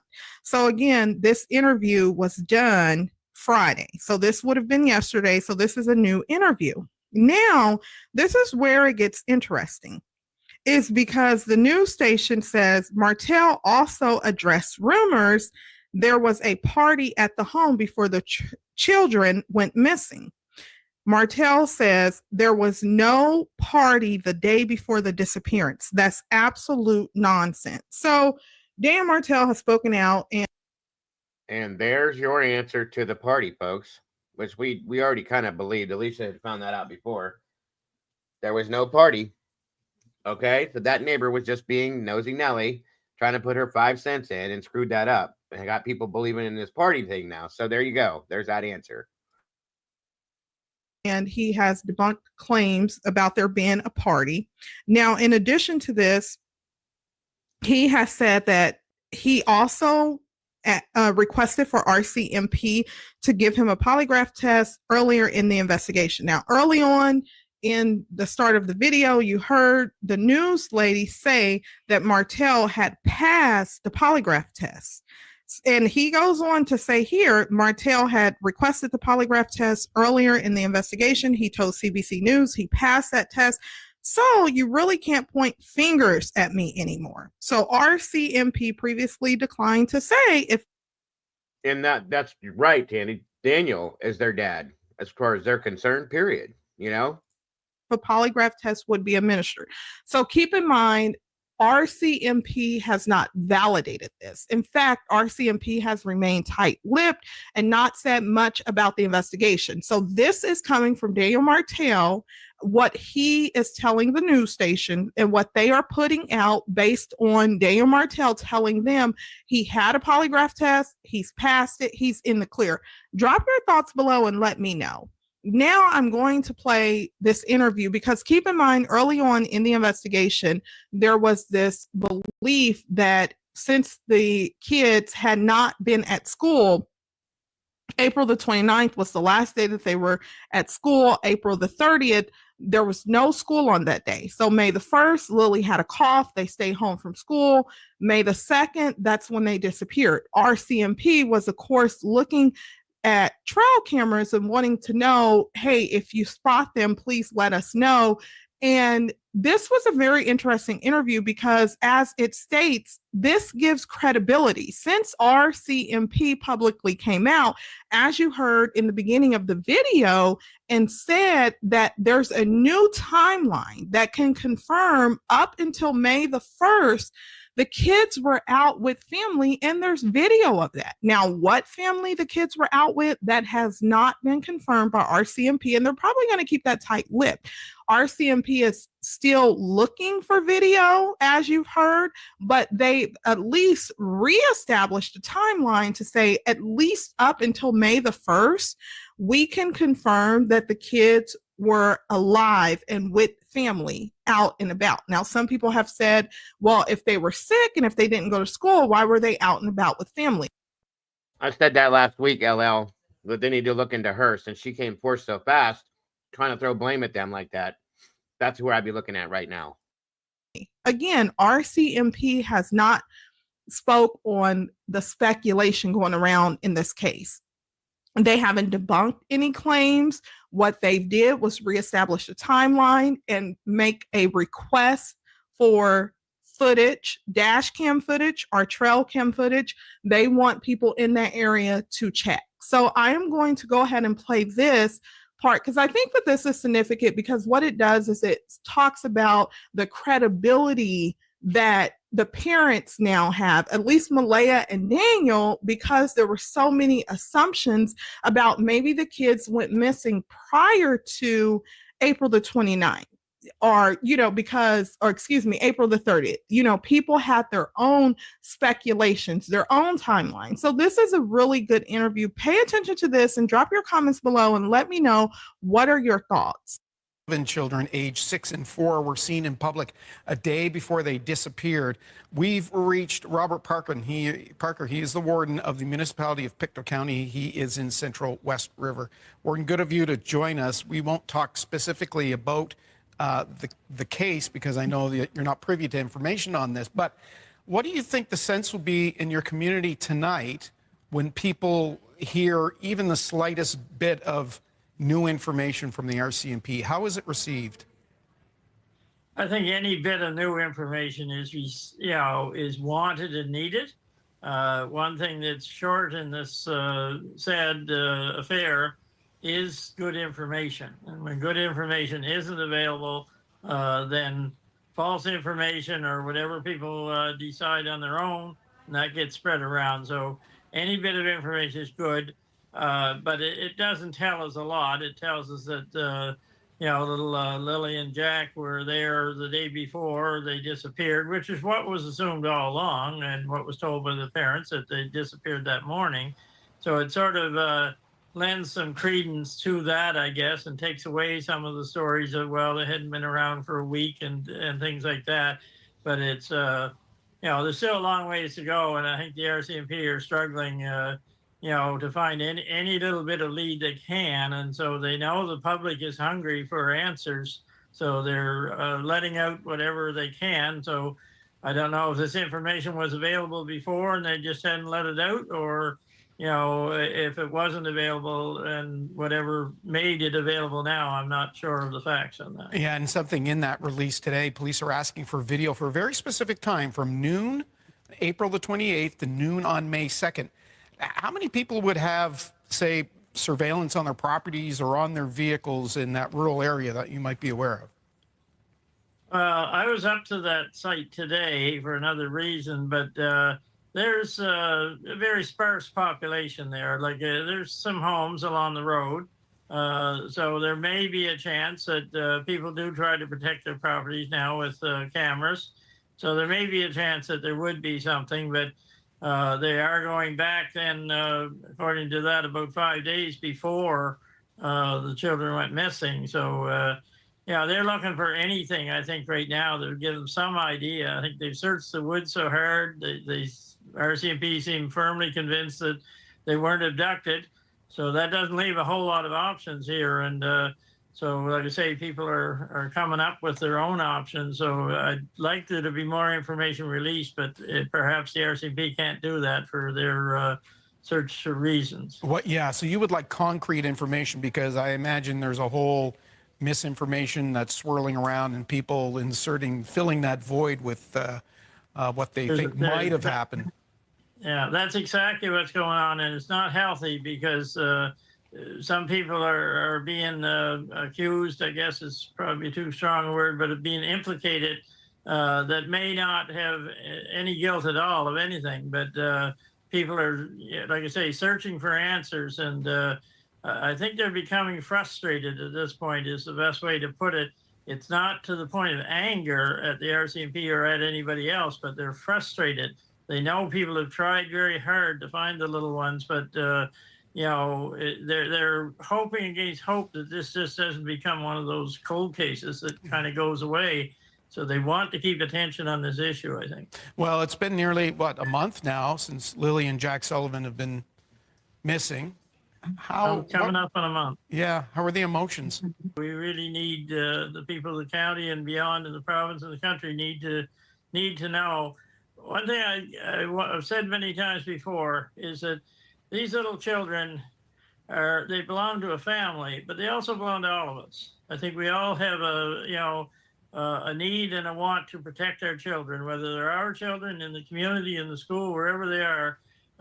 People here in Pictou County, especially, see those as our children, and they very much want to know what happened to them.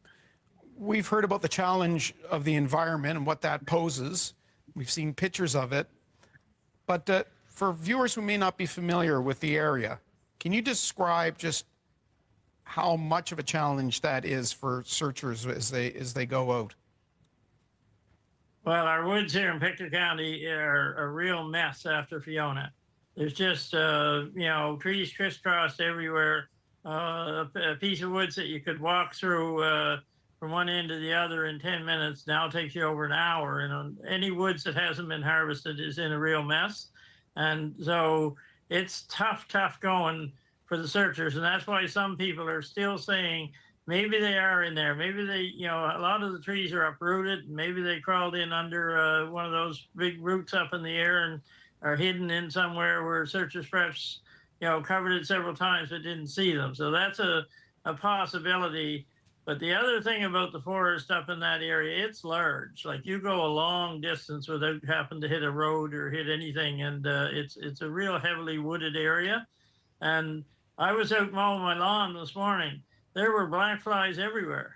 So you can just imagine if you were in the woods searching and swinging at black flies and crawling over branches and down trees. And they said there's ticks up there. It's a rough country to be searching in. Warden, it's a difficult time, I realize. We thank you for coming on here and sharing all that with us tonight. And no doubt we'll be speaking with you again. I'll just say to everybody, keep your prayers there for the little ones. We need to know the answers at least, and the prayers are for everybody really, because there's nothing worse than not knowing what happened to our little ones.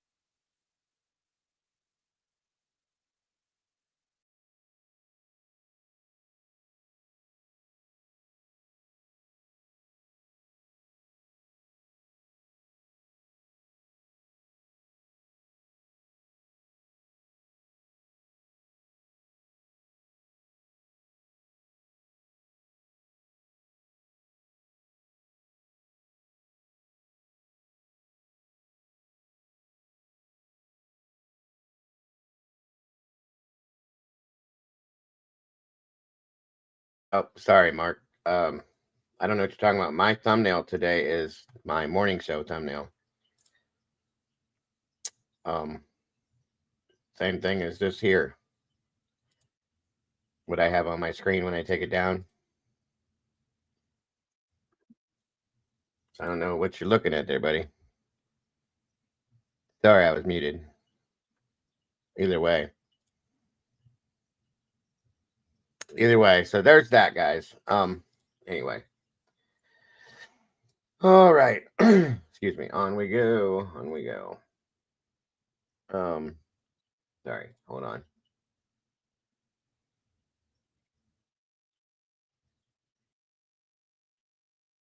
Let's see what we got next here.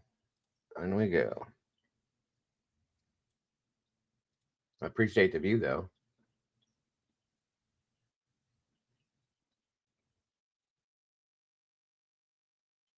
All right, let me see here. Show.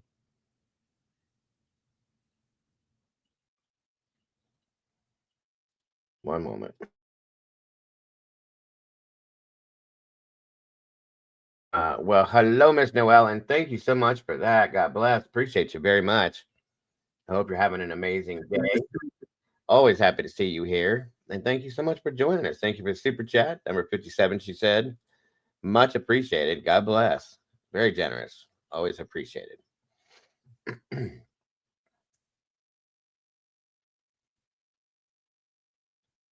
me see some here.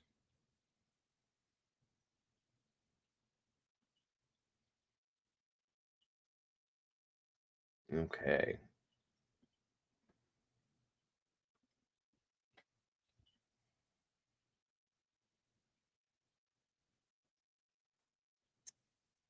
Moving on, moving on, moving on.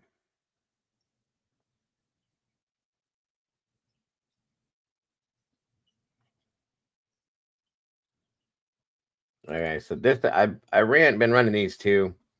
I don't know what this one has in it. It's probably nothing new. It's a quick once over, and then on to the next segment we're going to go into. Let's see. Yes, thank you so much, Noel. God bless. Jack and Lily Sullivan are sadly still missing, and there are no solid leads yet, as the search continues based on how the investigation progresses basically. I believe that foul play is involved, and that the mother and stepdad knows way more than they're seeing. The mother's behavior should never be overlooked, as she is actually making us question her actions more and more by the day. In this video, I want to discuss her behavior from the beginning, and you can reason whether that is the actions of an innocent parent. Malaya left the last place her children were seen at, and moved out, almost immediately after they were reported missing. She did one media interview, which sounded heavily scripted and rehearsed, with barely any emotion for her missing children. She blocked the stepdad on social media, even though he is the only one keeping the children's faces and story in the media. Her family started playing the blame game immediately, blaming Daniel for the children's disappearance. She then went on Facebook, not to advocate for her children, but to rather change her relationship status from in a relationship to single, and to add more Facebook friends. Don't forget she removed every picture of Daniel off her Facebook page, and left pictures where the kids looked happy and healthy. Majority of the pictures were old, and way before Daniel and Malaya had a baby together. Ever since that first interview, the mother has chosen to remain silent and has lawyered up. She won't speak to the media, even though she believes her children were abducted. Make that make sense? That is her theory, her children were abducted. She never pleaded for their safe return, offered a reward, or anything. She's not put up posters for them. The new text messages that emerged, if true, are extremely telling as well. Daniel's mother says Malaya had a worried look on her face, like she got caught doing something wrong, instead of tears, and worried that the children are missing. These are just a few of the red flags that I have observed in the mother's behavior. There are strangers advocating for her missing children all over social media, more than she is. It's just a very sad case. Heartbreaking that Lily and Jack are still missing, and we are almost at the 1-month mark already.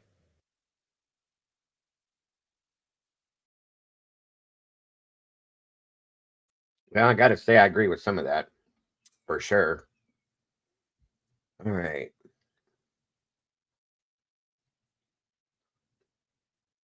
Let's see what we got next here.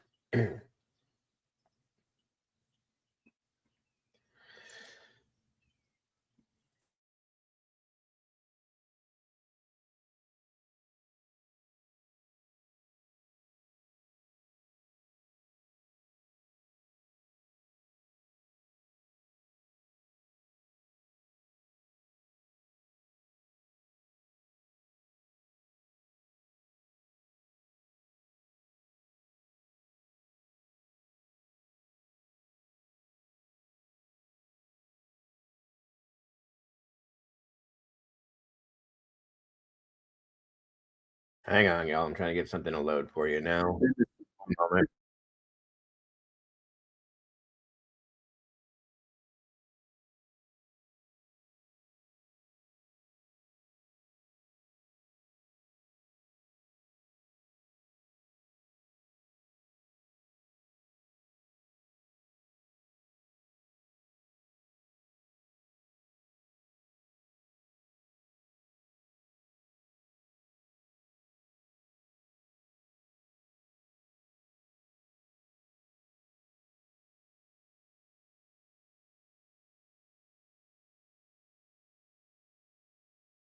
We're loading. Bear with me. Sorry it's taking so long.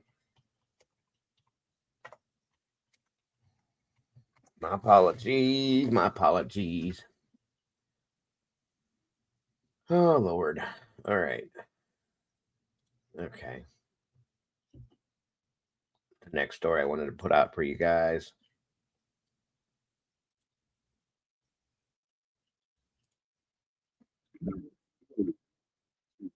I don't know if you guys have followed this or seen this yet, but I definitely want to show it to you. kind of a sad situation for sure, but it's definitely newer than some of the stuff.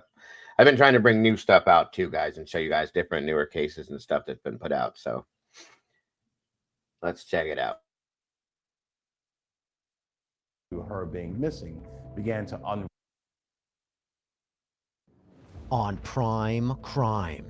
We have an 8-year-old child that has autism that we're trying to find that has been missing for several hours, and we're concerned about it. And it's getting pretty cold, and it's only going to get colder tonight.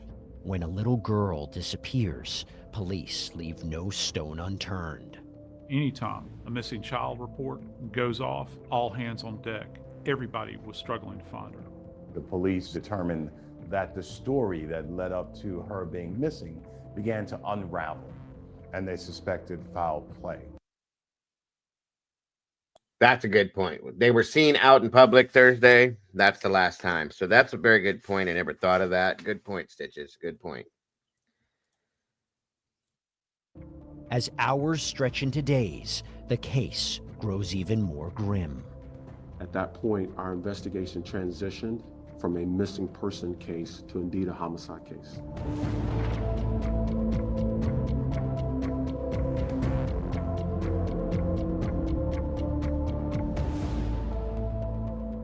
Hi there, everybody. I'm Jesse Weber, and welcome to Prime Crime, where we break down some of the most compelling and memorable true crime cases from across the country. We have an 8-year-old girl who's in danger. She's been missing for 2 days by the time police are called, and the people you'd expect to help the most seem to have a different agenda.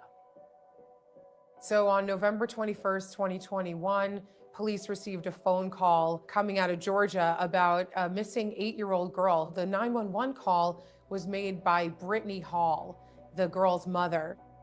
Gwinnett County, Georgia, just a few miles outside of Atlanta.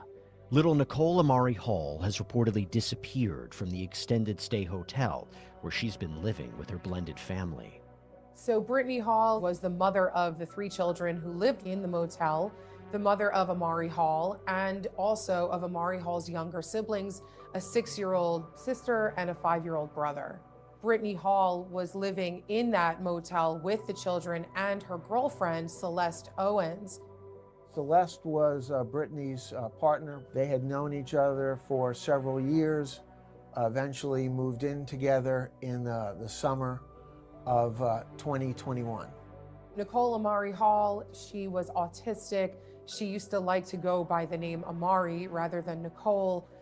So the 911 call came in on November 21st of 2021, and police arrived. They obviously started their investigation. Things started looking suspicious pretty early on. So the children in this case were living in quite a high level of isolation. They were living in this extended stay hotel and being homeschooled. So what does that mean? That means first and foremost, no contact with other children for all intents and purposes. There are no neighbors, so to speak. The living situation raises a red flag for police, who immediately bring Celeste Owens and Brittany Hall in for questioning. They begin by asking what happened on November 20th, the last day Amari was said to be in the hotel room. Celeste sometimes refers to her as Maury. We're going to start with Saturday. From the moment you woke up, I want to know everything you did, all the way until the moment you Saturday, I woke up, I went to the store. Okay, what time was that? Saturday, I woke up, went to the store, it had to be around 11. Couldn't have been after 12 because I don't like shopping that early. Then I came back. What happens right after that? Right after that, too, I leave. Okay, you leave. Where'd you go? I went with my sister back to my grandma's house. So you and your sister go to grandma's house. So when you got back from grandma's house, you said that was 4 or 5 p.m.? No, 8 a.m. The story wasn't adding up because she had told the police that she was with her sister, and the police interviewed the sister and found out, no, that was incorrect. She was not with me, so she had false statements. Now, when you get back around 4 or 5, did you notice that the kids were in their bed? Or? I didn't even look because my corner, I went straight to my corner was on the right side. As soon as you open the door, my So you just wanted to go to bed. You weren't really like checking to see if they were there or not. You just assumed they were. Yeah. And was Brittany was home when you did that? When you got in? Okay. And where was Brittany? Was she in bed or somewhere else? She was in bed. She was in bed. Okay. And that's around 4 or 5. And then what happens after that? That's when I was asleep, and Okay. that's when Brittany woke me up and said, "Babe, you know, we gotta find it. We gotta." And I'm like, "What happened? What's going on?" And this was, I think, more went away. And then that's when she went outside and started looking. Okay, and what time was that when she woke you up? Right before she called 911. She woke me up as soon as she was dialing 911. She woke me up. While detectives question Celeste, other officers search for Amari. They distribute a poster that describes her as 4'10", wearing a Tweety Bird jacket and blue and white pajamas. Of course, anytime a missing child report goes off, all hands on deck. Everybody was struggling to find her.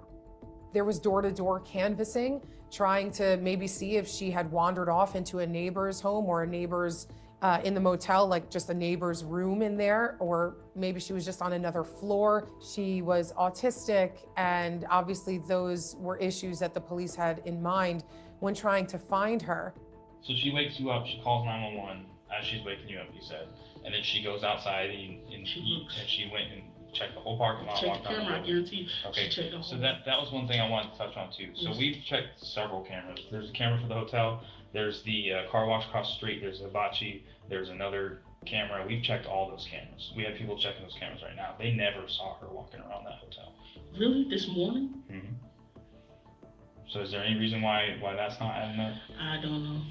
They came out and they poured over the hotel complex, neighboring businesses. They tracked down surveillance footage from the motel and from businesses across the street and on the same side, but there was no surveillance video played of Amari running out of the hotel, because she didn't, or of Ms. Hall searching for her, because that never occurred.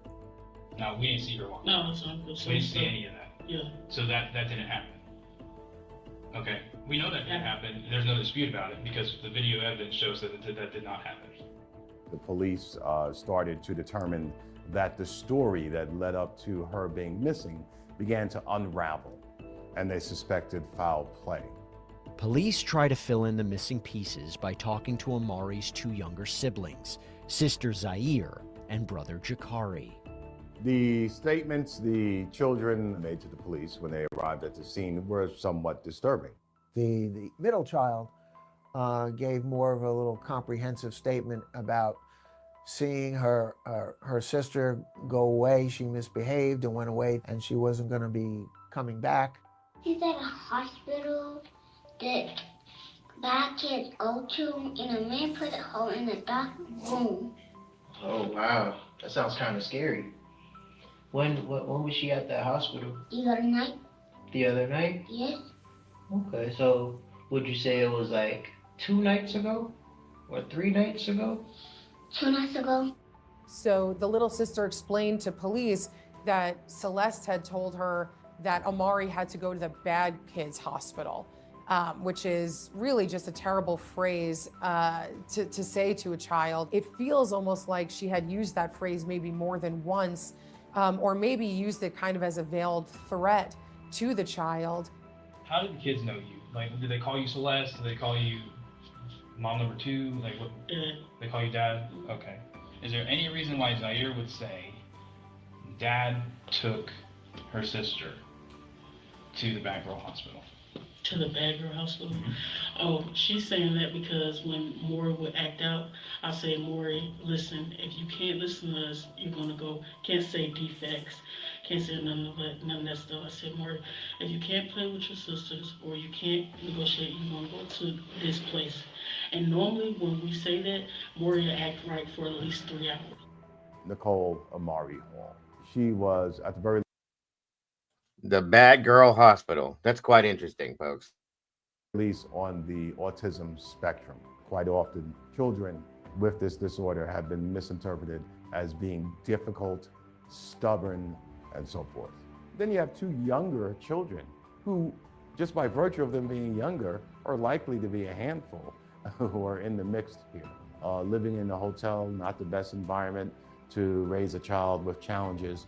So this was just an environment that was somewhat of a powder keg psychologically, I would say. and it appears the children may have endured severe suffering as a result of the fallout. Pretty early on, the police realized the other children looked abused, maybe malnourished. The other 2 children had some bruises on them. Is there any reason why there's bruises on the children? Don't know. Do you know about the bruises that are on Soraya? When's the last time she got a licking? Was I here? I couldn't tell you. She got bruises on her back, her eye, her face. I mean, that's not a slap on the wrist. Do you know how those were caused? I really don't. With every hour Nicole Amari Hall is missing, the chances of finding her alive continue to fade. So detectives press Owens harder to tell them anything she knows about the girl's whereabouts. When I have a 6-year-old that tells me that dad, which is you, took her and she's not coming back, and that raises some concerns, and that's something I have to explore. So with that being said, again, do you know where Nicole is? No, I don't. No. Did you take Nicole from the home? I did not take Nicole. Did anything happen to Nicole within the last 24 hours that you're aware of that caused her any type of injury? No. No. Is Nicole alive that you're aware of? That I'm aware of, yes. Is she dead that you're aware of?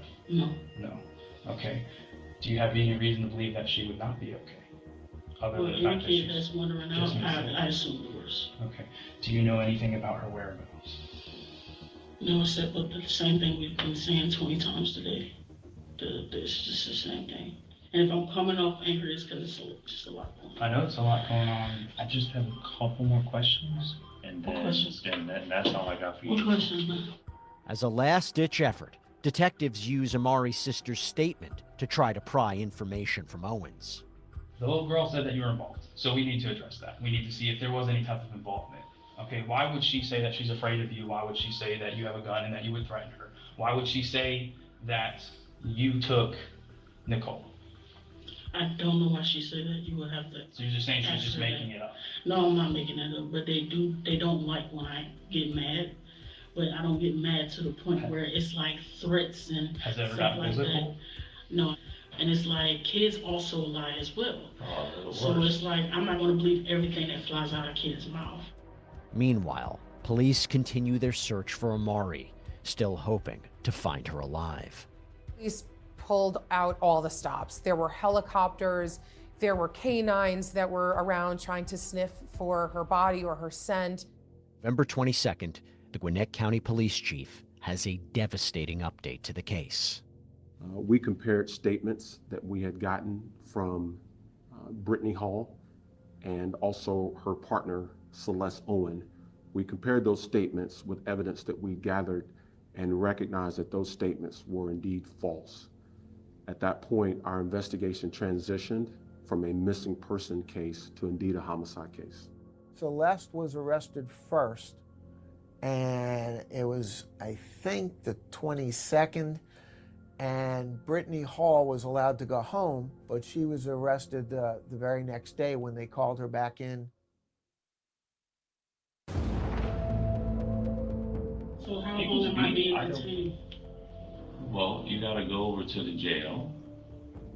You're going to take me to jail? I told you you're being charged with false statements. So I said you're not free to leave. Celeste Owens and Brittany Hall, after they were arrested, were not released on their own recognizance. They did not have bail set. They were held. They were held in jail pending the trial. Police are now searching for 8-year-old Nicole Amari Hall's body and also trying to determine whether Celeste Owens had a role in her death. Police then tried to track Celeste Owens's movements, and they found surveillance video of Celeste and receipts by Celeste essentially renting a U-Haul truck on the 19th, which then corroborated, of course, that this did happen 2 days before the 911 call. Police tracked Celeste's cell phone pings from the hotel to the U-Haul place, back to the hotel, tracking it into the DeKalb County, the neighboring county, and then going back to the U-Haul back in Gwinnett County. All that was captured on the flock camera system, which reads and captures the license plates. They got the receipt where she had signed for it from the U-Haul place itself. Following the trail of surveillance videos and Owens' cell phone pings, police tragically find what they're looking for. deeply sad to report to you that at 10:45 this morning, the body of Amari Hall was discovered in DeKalb County near the Stone Mountain Freeway. My heart goes out to the extended family of Amari Hall. We worked diligently on this case. The investigators from our uniformed patrol officers who went out and searched the area, we worked extremely hard, and unfortunately these were not the results that we had hoped for. Amari was ultimately found in a wooded area in a neighboring county. They found her body wrapped in garbage bags just in the wood line. Within the next several hours, we will charge Celeste Owen with felony murder in connection with the death of Amari Hall. Additionally, Brittany Hall will be charged with concealing the death of another. We will continue to also investigate her role in this murder. We are happy to bring these individuals to justice. And I'd like to, once again, to thank the officers here. I'd also like to thank the residents at the Hometown Studios who were very helpful in our investigation as we searched door to door for Amari. It tugs at your heartstrings. Here you have an 8-year-old who's just starting out in life, and she winds up in trash bags in the woods. I'm sure it took an emotional toll on all the law enforcement, police, prosecutors who were involved. For sure, everybody out there searching for her. Her body was actually cocooned in 2 plastic bags. The 2 bags were anchored around her body with a black knit piece of cloth. When you have bodies that are wrapped, that goes to show maybe even elements of premeditation, because Amari's body was off the road and back into a wooded area. That means that the perpetrator would have had to have stopped the vehicle, taken her precious little body, and walked from the shoulder of the road back into the wooded area in order to discard them. There's a real attempt to try to obscure or hide Amari's body in this particular case. Amari died from the injuries she sustained from being beaten. Juries are human. Someone has to pay. Hey, so I know you guys are true crime fans, but are you also in a business of some kind? If so, I want to tell you about Odoo. They're our sponsor, and they are an incredible all-in-one business management software that provides you with a range of applications like their sales tool. The Kanban pipeline, game changer. Whether you're working with leads or full-blown opportunities, you can visually track every stage of your sales process. You just drag and drop to move deals forward. It's fast and honestly kind of satisfying. The state of Amari Hall's body is damning evidence, as Celeste Owens and Brittany Hall are formally charged.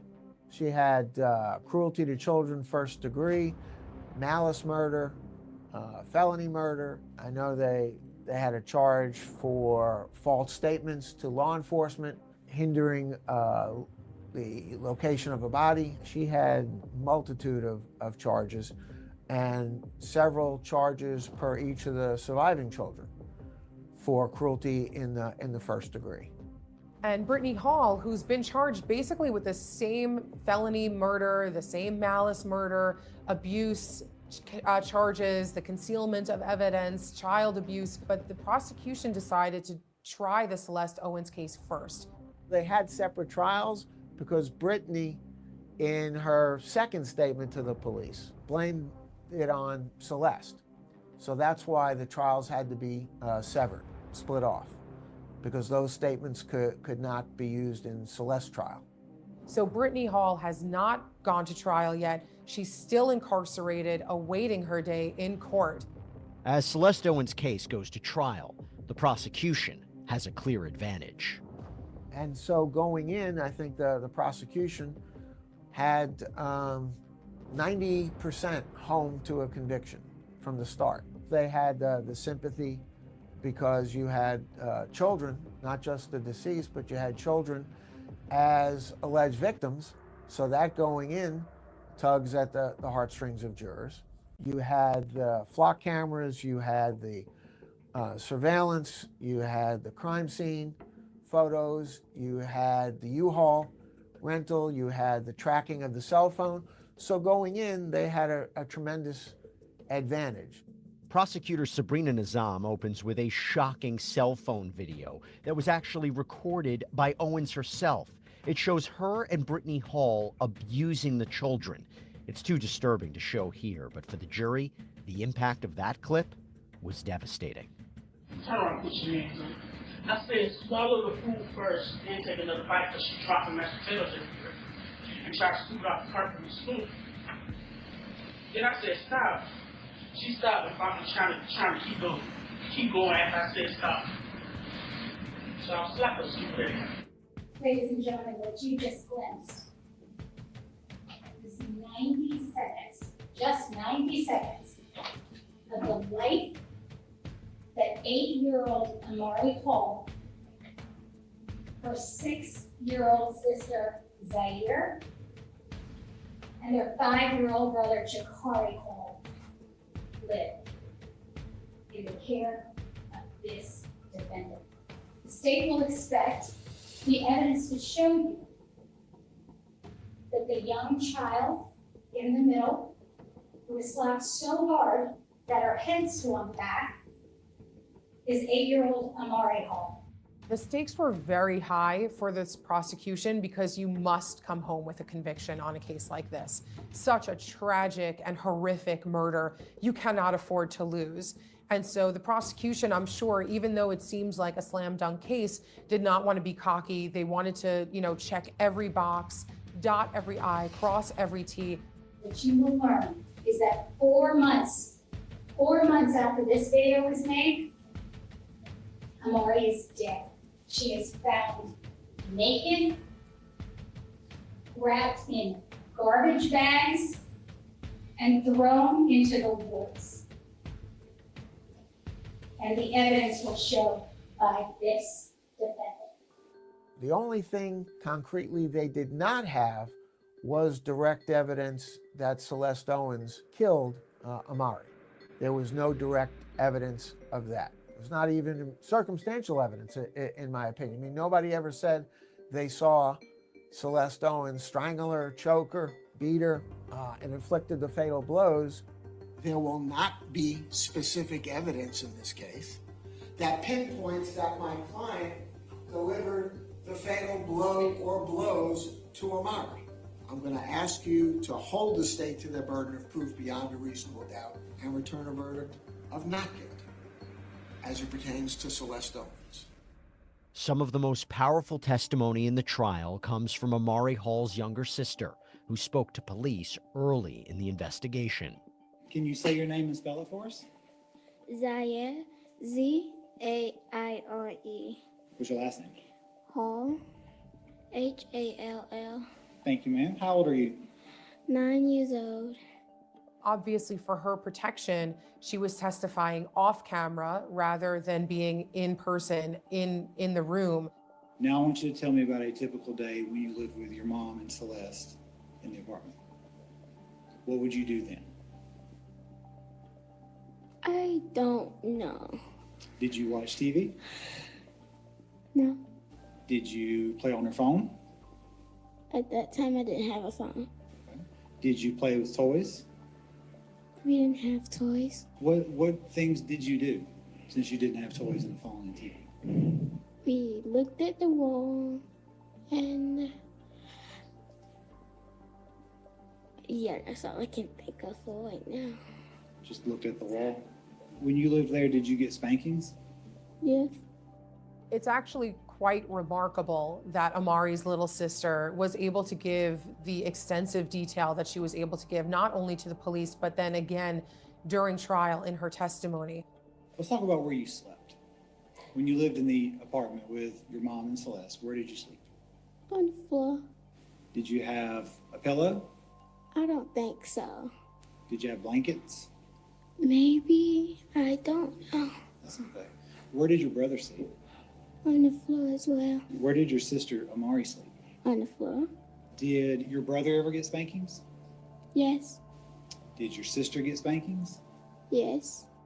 All of these minute details that the younger sister was able to remember and retell is, again, very remarkable. What a brave young girl who obviously was concerned for her sister's well-being and was able to remember all of these very specific details. Do you remember the last night you saw your sister? Yes, my sister went to the bathroom, and when she came out, Whitney told her to open her mouth, and she had toilet paper in her mouth. And the next morning she wouldn't wake up, and yeah. Wouldn't wake up, okay. What else happened after that? Next morning. Trigger warning. This video includes sensitive and violent content that may not be suitable for all viewers. This video In a container with a lid on it, and got put in the trunk of a car and drove to the Bad Kids Hospital. Who put her in the tub? Celeste. And where did you say she took her? To the to the bad hospital where kids go. Have you been to the Bad Kids Hospital? No. How do you know that's where Amari went? Celeste talked about it a lot. Prosecutors also questioned Zaire. Look at that woman sitting there with not one bit of emotion on her face. That's insane to me. Hall about how she suffered too. Says Exhibit 58. What part of your body is that? My back. Do you see the marks on your back in that picture? Yes. Do you remember where those came from? I think so. Okay, where do you think they came from? A belt. Children None. are wildly impactful. Their testimony can be wildly impactful on a jury for a few different reasons. First of all, for the most part, the younger the child, the less likely they are to lie. We know that they tend to tell the truth. And further, this is a child who suffered an enormous amount of trauma. And the things that she described are not the things a child would lie about. Toilet paper being shoved in the mouth, the Bad Kids Hospital, her sister being placed into a container. These are not even things that children can make up. But then, Amari's grandmother, Brittany Hall's mother, takes the stand, and there seems to be a disconnect. Were you ever aware that Brittany was inflicting corporal punishment on the three kids? No. When did you learn that? When I saw it for the first time. Mr. Wright, tell me a little bit about Amari. She was a very vibrant, happy little girl. We loved to play dress up together. When I would go in the kitchen and cook, she would love to come in the kitchen to see what G was cooking so she can help cook. Amari's grandmother, Barbara Wright, seems to paint a very different picture of the child Celeste Owens apparently punished for being bad. While Amari was with you and attending school, did you have any problems with her as far as school? No. Were you ever notified by her teachers about any behavioral issues? No. Any fights that she had with any other students? No. Being disrespectful to her teachers? No. Was she ever disrespectful to you? No. Was she ever disrespectful to Mr. Wright? No. Did she ever wet the bed when she was with you? No. Did she have a healthy appetite when she was with you? Yes. She liked to eat? Yes. She loved Gigi's cooking. She had hands-on contact with her, never noticed anything, never reported anything, never even reported any concerns. Now, Miss Wright, at some point, did Amari, Zaire, and Jakari leave your home? Yes. Do you recall around what year that would have been in relation to Amari's death in 2021? Amari, Jakari, and Zaire had to leave at the end of 2020. Going, yeah, 2020. They went back to go live with Brittany Hall? Yes. Did you want them to leave? No. Would they have been able to stay with you? Yes. She had really lost contact with them since the start of the year. And we're talking now August, when they were living in the motel, and she said that she couldn't locate them. But there was never any police reports made. Did you ever try calling Brittany to speak with the children? All the time. Tell me about how you would try contacting I would call her cell number. I would text her. We would try to FaceTime her. There was no response at a lot of the times, and if she did, it would be weeks later. We would drive around from the last place they might have stayed looking for them. It mystified me. If a child's missing for 8 months and you can't get a hold of them, why you would not have raised the alarm? During cross-examination, defense attorney Rob Greenwald presses Amari's grandma on how much she knew about her granddaughter's condition. To the best of your knowledge, was Amari ever diagnosed with autism? Not that I know of. Was she malnourished? No. Underweight, in your opinion? No. And you don't recall the last time you saw the kids in 21? No, because we was calling looking for them. No. Were you ever aware that Brittany was inflicting corporal punishment on the 3 kids? No. When did you learn that? When I saw it for the first time.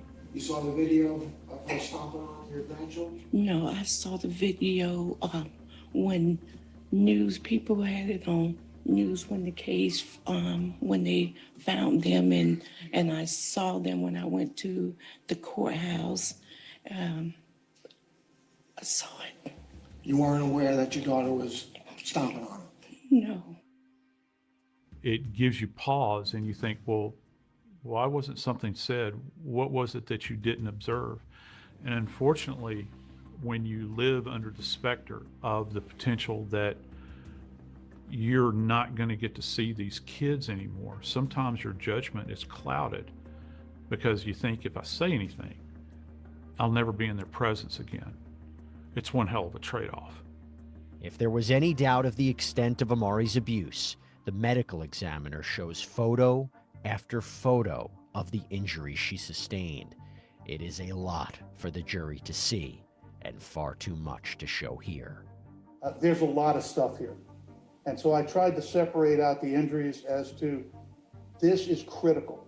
This is something that this person could die of in and of itself. Here she died from all of it. It's not something the average everyday person, and they come into court, sees.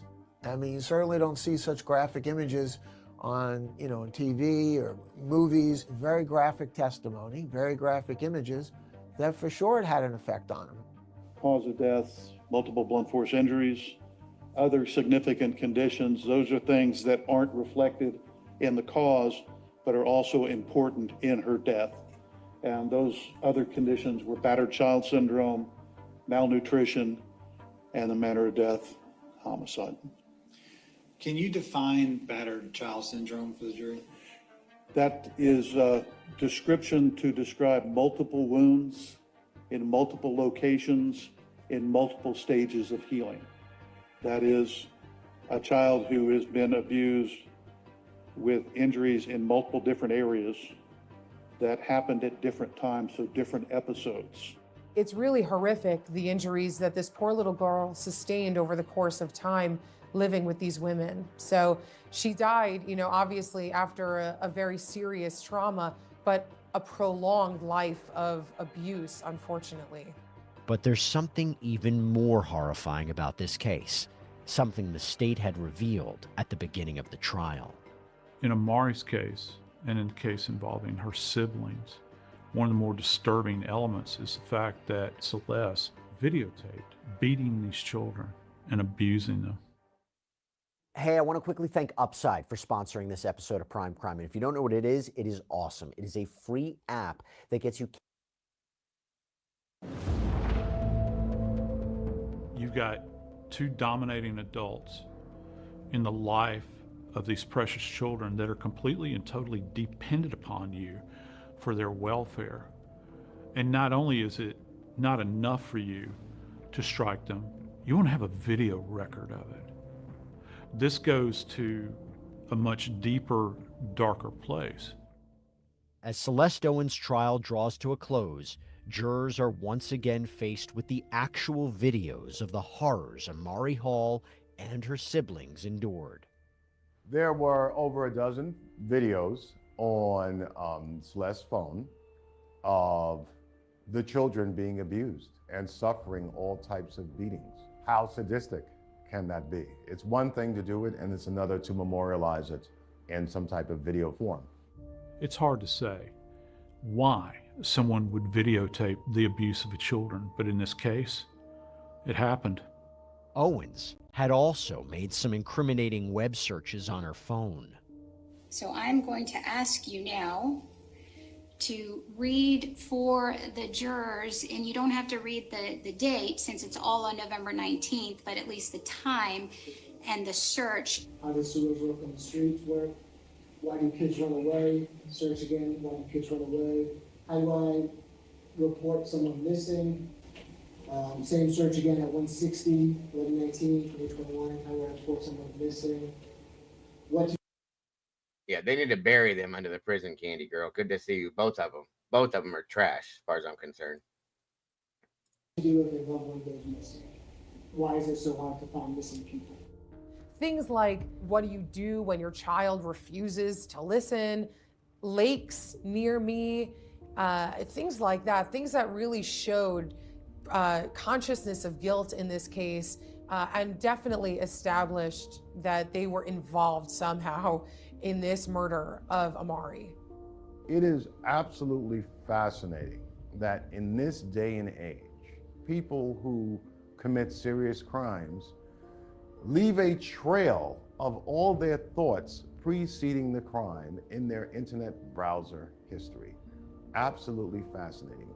You can literally track everything. It's like saying to the police, hey, in case you wanted more evidence, or in case you really didn't understand how I got to this point, please check my computer because I'm too tired to draw a map.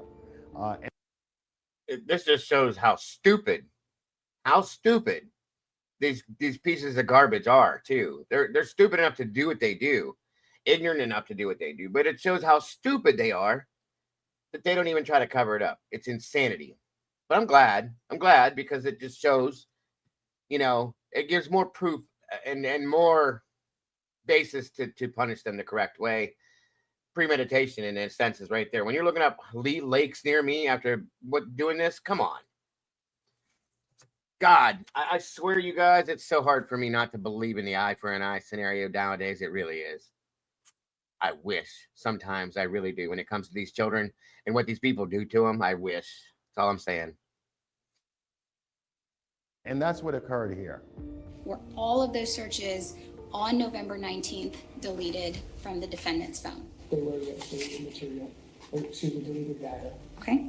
By deleting that video and her Google searches, obviously those acts by Celeste Owens showed that she knew what she was doing and that she had the appropriate malice and what we call a mens rea to commit this crime. People that do this aren't parents, as far as I'm concerned, Noni. Mother, they don't deserve the title of mother. Father, whoever does it, they don't deserve that title. They're the mothers, I call them incubators because they carry the children, and then they just, and the fathers are just donors. That's it. They don't deserve the title of parent, as far as I'm concerned. People can argue. People get upset with me for saying that sometimes. It's fact. They don't. They don't have the, what do you call that? The ability to be a parent to a child. If you're, look at the look on her face right there. She's trash. There's no two ways about that. Okay. That's pure evil in itself, in my opinion. Okay. Anybody that could touch a child in a harmful way to purposefully cause pain to a child and the innocence of a child. Okay. That's pure and unadulterated evil to me. Period. There's no way to look at it any other way. Yeah, the nurturing gene. Thank you, Alicia. It's not there. So they don't deserve that title as parent. I don't care that you carried that child. That's all you did. And you probably didn't do that right. If you have the ability to do these things, then you have the ability. You probably didn't even take care of the child while you were while they were in the womb. Okay, in my opinion. That either, Trish. They don't. They don't have the ability to be a parent. So stop having kids. If you don't want them, don't take them on. What I also am sick of seeing is foster parents that take these kids on so they can collect some form of a check or something. Okay, there's a lot of them out there. That's disgusting to me too. Children need homes and people surrounding them that love them for reasons. Okay, because they're not getting it in other instances. So you take them from one place and put them in another one where they get either the same or worse situations. That makes me sick too. This burns me so bad. You guys know, okay? It just burns me to no end. I feel my blood pressure go up when we cover these, but they need to be shown. It needs to be seen for the simple reason so that people can believe that it actually truly goes on and know that when you see or hear something that ain't right, that you say something. Say something. Don't mind your business. That's the problem. I've been saying this for years now. Stop minding your business. Pay attention to what's going on around you. You know that something's not right. You see the look of a child that's absolutely miserable. They're fearing their situation. You can just see it sometimes. It's just unbelievable to me that there's so many people out there that can do this. And we see so many of them. It's unreal and just sickening to me. Crime of murder. You can find this defendant guilty of every single one of these charges. It took 2 people to kill Mark. 2 people to cover up the murder. 1 person who I think the evidence is clearly established is the one who. You know what, Trish? And people are going to say that, okay? In some senses, maybe it's not, okay? But at this point, I don't care anymore. I just don't. If I come upon a situation and I see something that I know is way, way wrong, oh well, I just don't care anymore. Somebody has to protect these kids. It has to be us, okay? Our own and others that we see out there. Nobody's protecting our children. They need to be. Every one of them deserves to be protected and treated as they should be. There's no other way to talk about it nor look at it. So yeah, you're right. It happens. It is very, very aggravating when it happens. But in that instance, I'd tell somebody then treat your child the right way.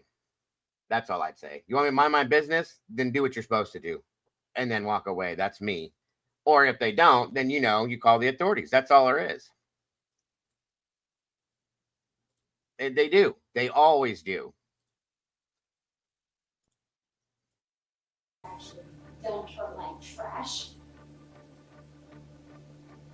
And like I said, Brittany will have her day. But today, it's this defendant's day. Please remember, shooting right before your eyes. The prosecutors took the case to heart, and yeah, everybody was emotionally, I would say, involved on their end. The police, prosecution, the investigators, the family of Brittany Hall, very invested. So when you say a mountain to climb, yeah, we're talking Himalaya kind of mountains. I get the heartstrings of this case. I've got 3 kids at home. You are to base your verdict in all these counts not on the heartstrings, not on emotion, not on sympathy. You are to base your verdict on the evidence or the lack thereof. Plain and simple. There's no direct evidence she killed Amara. It was relatively quick as murder trials go. Started Monday, we finished up on Thursday with the jury verdict late in the day. All right, Ms. Owens, will you please rise? Verdict of the jury. We, the jury, find the defendant as follows. Count 1, malice murder, guilty. Count 2, felony murder, guilty. Count 3, felony murder, guilty. Count 4, felony murder, guilty. Count 5, cruelty to children in the first degree, guilty. She was found guilty of everything. Some charges merged together. They were duplicitous. Before sentencing, Amari's grandmother speaks to the court about her family's painful journey. My heart is broken in millions and millions of pieces that I have not been able to put back together.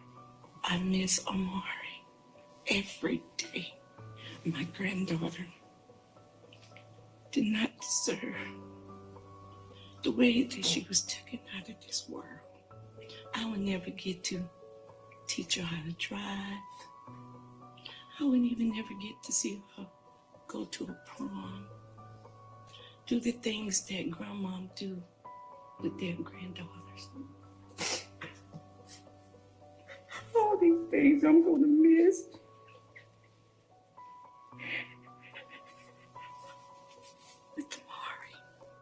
They're living with grandmother, both surviving children, and they're supposedly doing very well with grandmother and grandfather.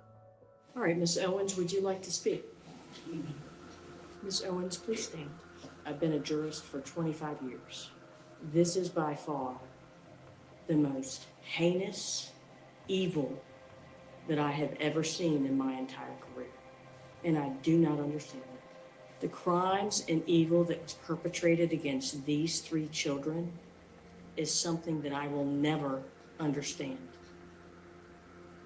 nor will I ever forget it. Based on that, the court does hereby sentence you as follows. Count 1, malice murder. You are hereby sentenced to life without the possibility of parole. On the remaining counts, the court does hereby sentence you to consecutive 235 years. So life without parole plus 235 years.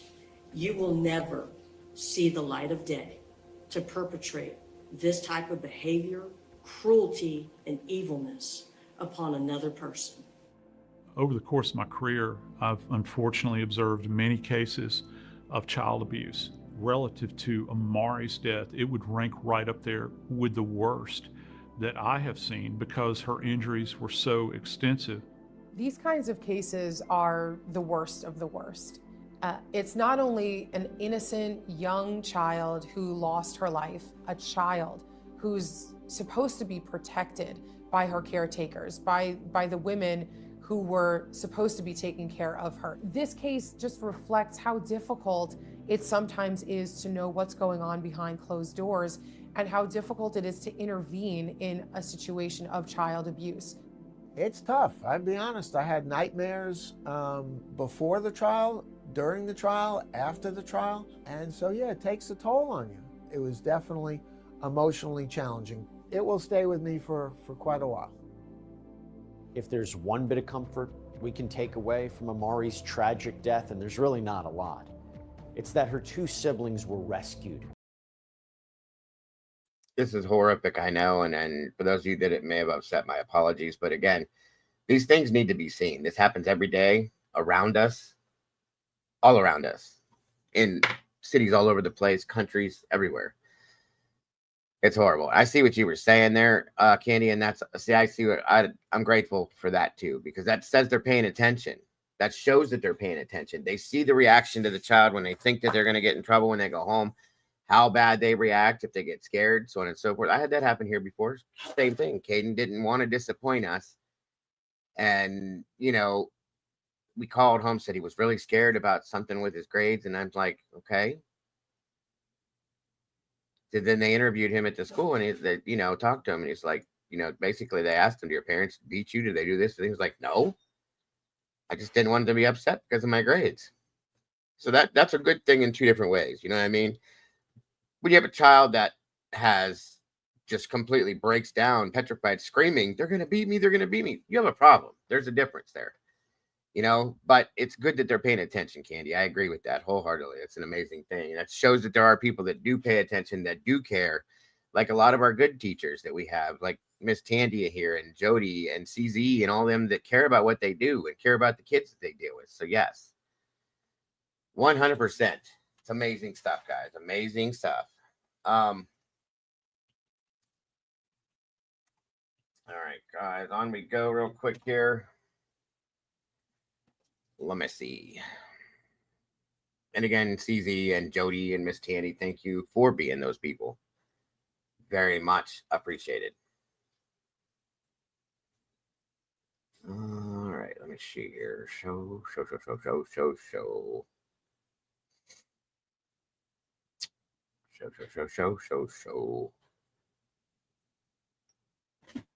Let me see.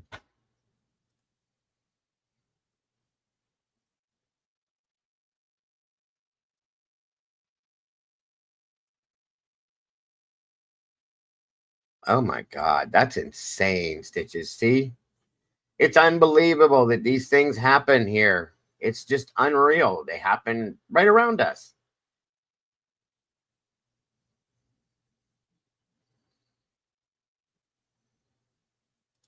Unbelievable.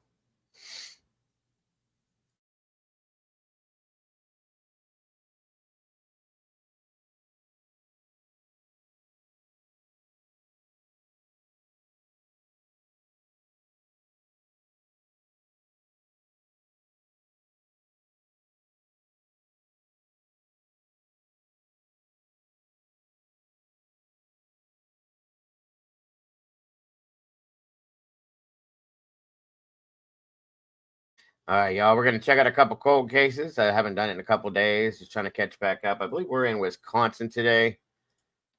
We're gonna check out a couple of these, and on we go. Thank you guys again for all being here with us today. I appreciate you. These are just quick ones, guys, just to give them a little bit more sunshine and heat them back up a bit. See what we can get out of them. Thank you guys again for joining us.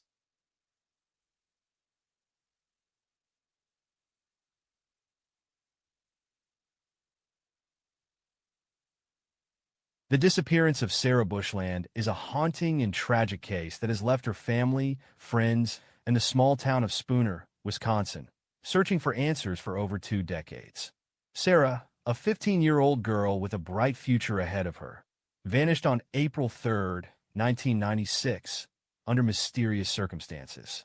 Despite numerous searches, investigations, and theories, her disappearance remains unsolved, leaving a void in the lives of those who loved her and a dark cloud over the community.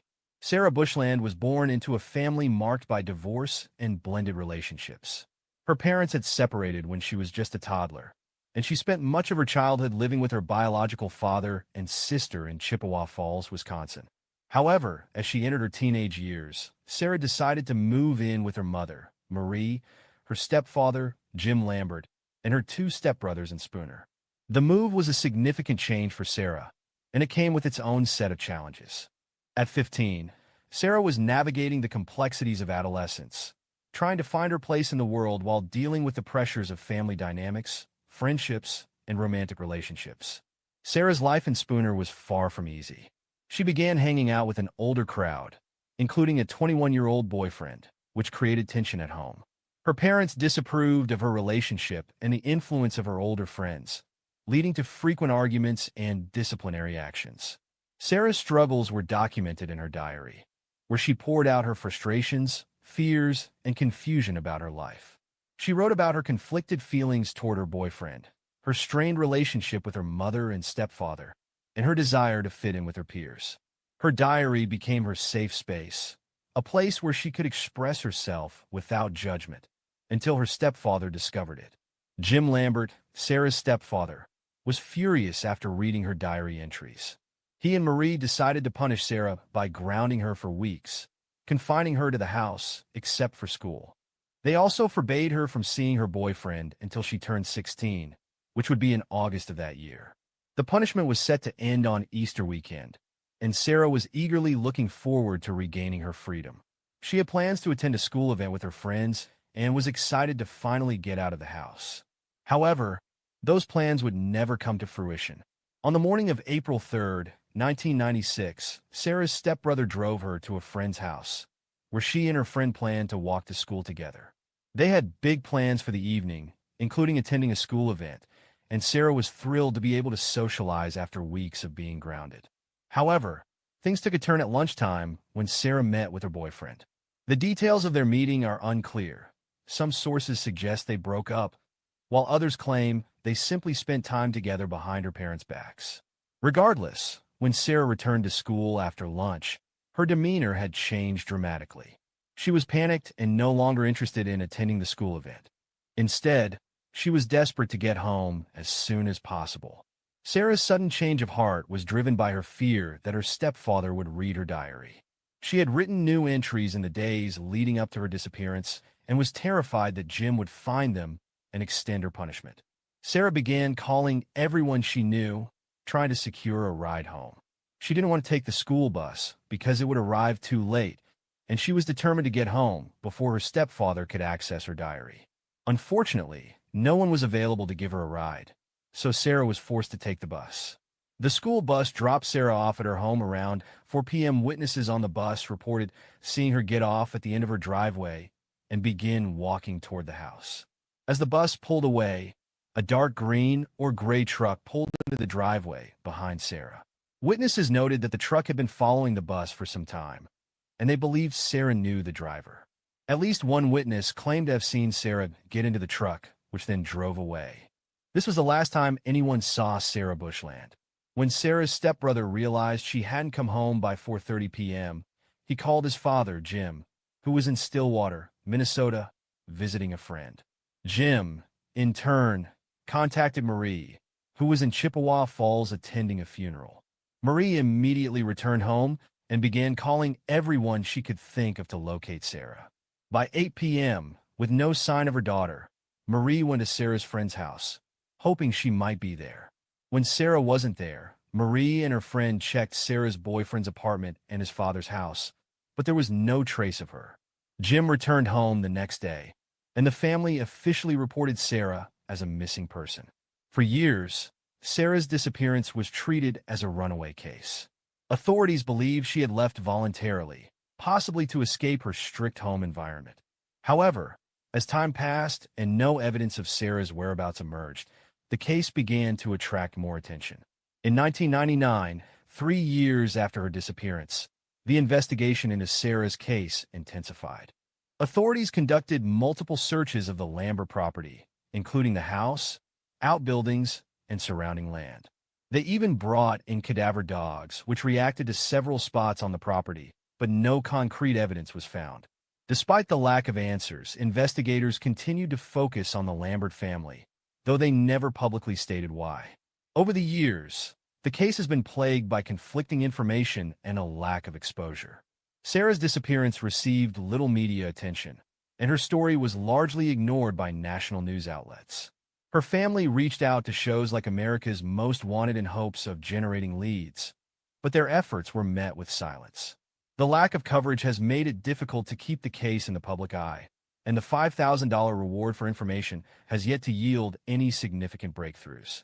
Several theories have emerged about what happened to Sarah. The first is that she ran away, possibly to escape her troubled home life.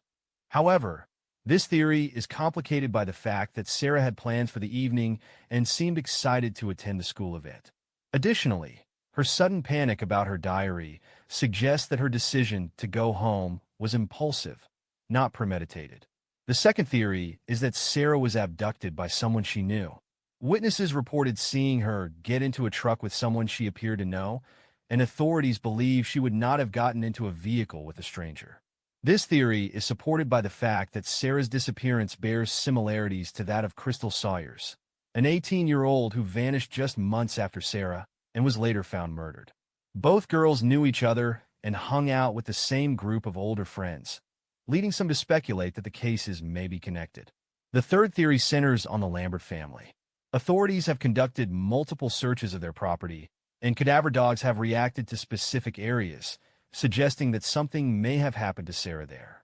However, no evidence has been found to support this theory, and the family has always cooperated with investigators. Sarah's stepbrother, who was home at the time of her disappearance, has never been publicly named as a suspect, but his actions on the day she vanished have raised questions. Why did he panic so quickly when Sarah didn't come home, especially if she had plans to be out that evening?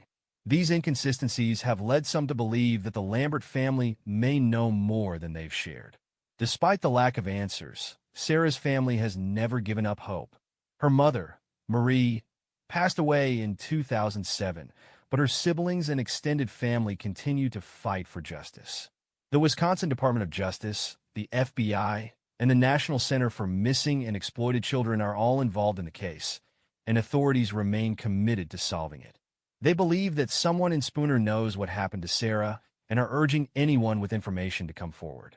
Sarah Bushland's disappearance is a heartbreaking reminder of the fragility of life and the enduring pain of unanswered questions.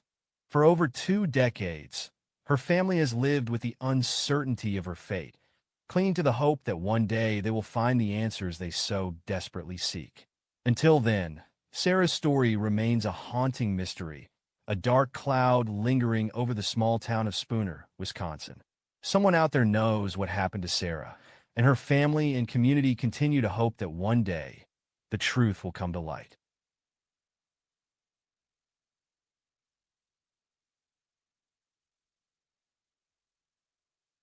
Donna Mae Bayerl was last seen at her home on Fenimore Lane in Muskego, Wisconsin, on May 6, 1979. According to her husband, John H. Bayerl, they had an argument that evening, and Donna Mae left in the family car to cool off. John claimed that when she had not returned by 10:20 p.m., he went to bed.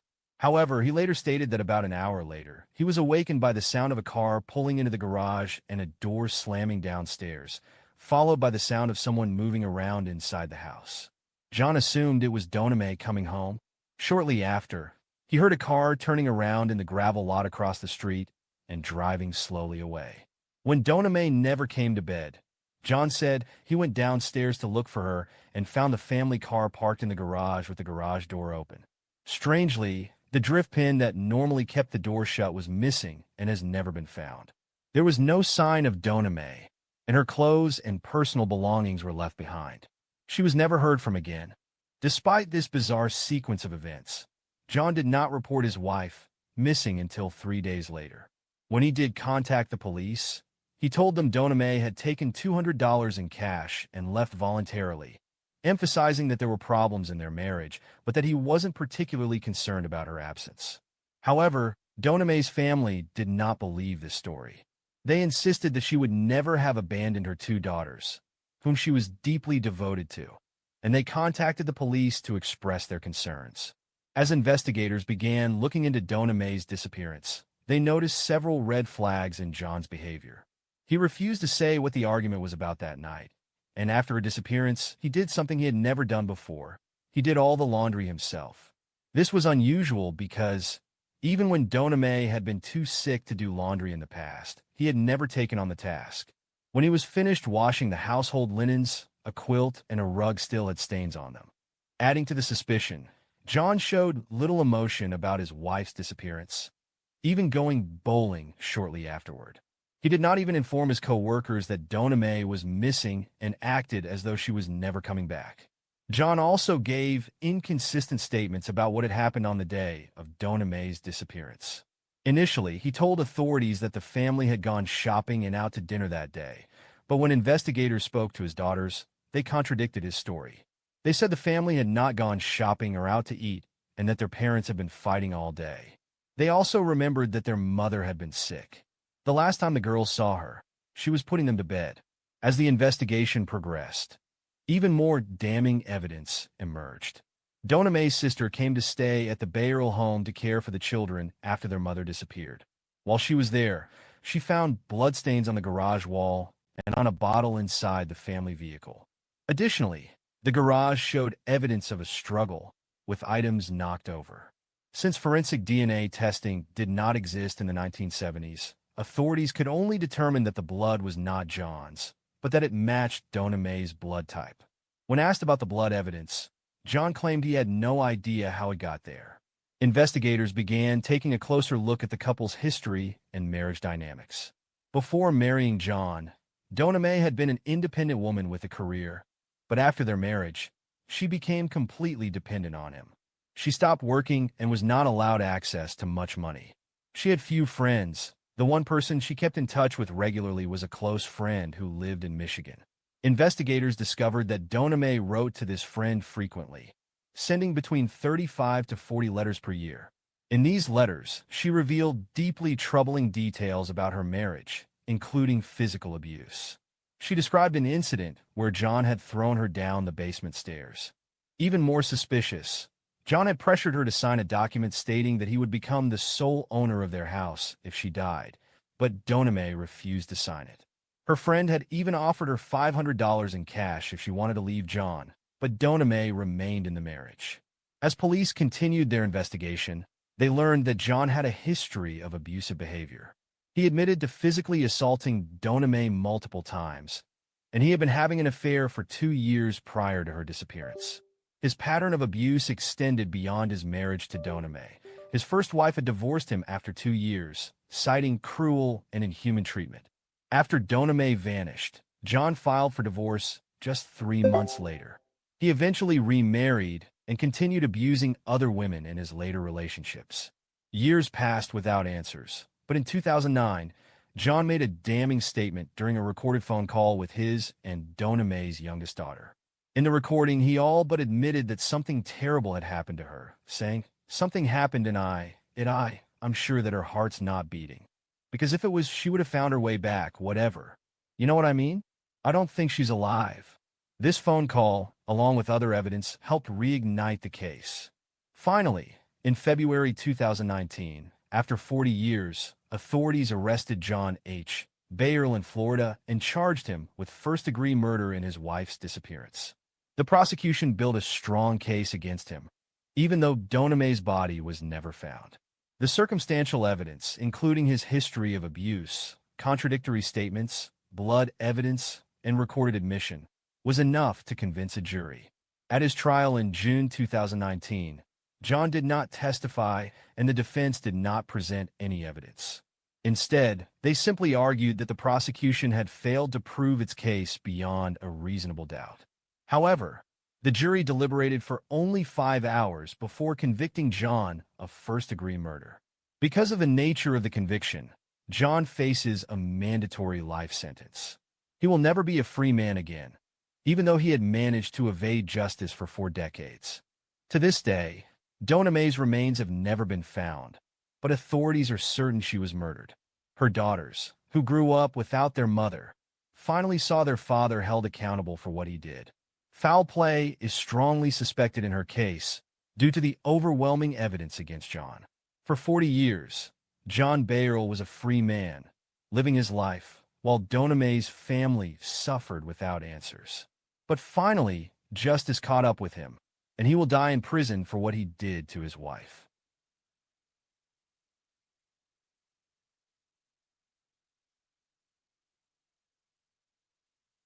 Heather Bertolas was last seen sometime in 1988 at the Red Carpet Lanes bowling alley in the 10900 block of West Lapham Street in West Allis, Wisconsin.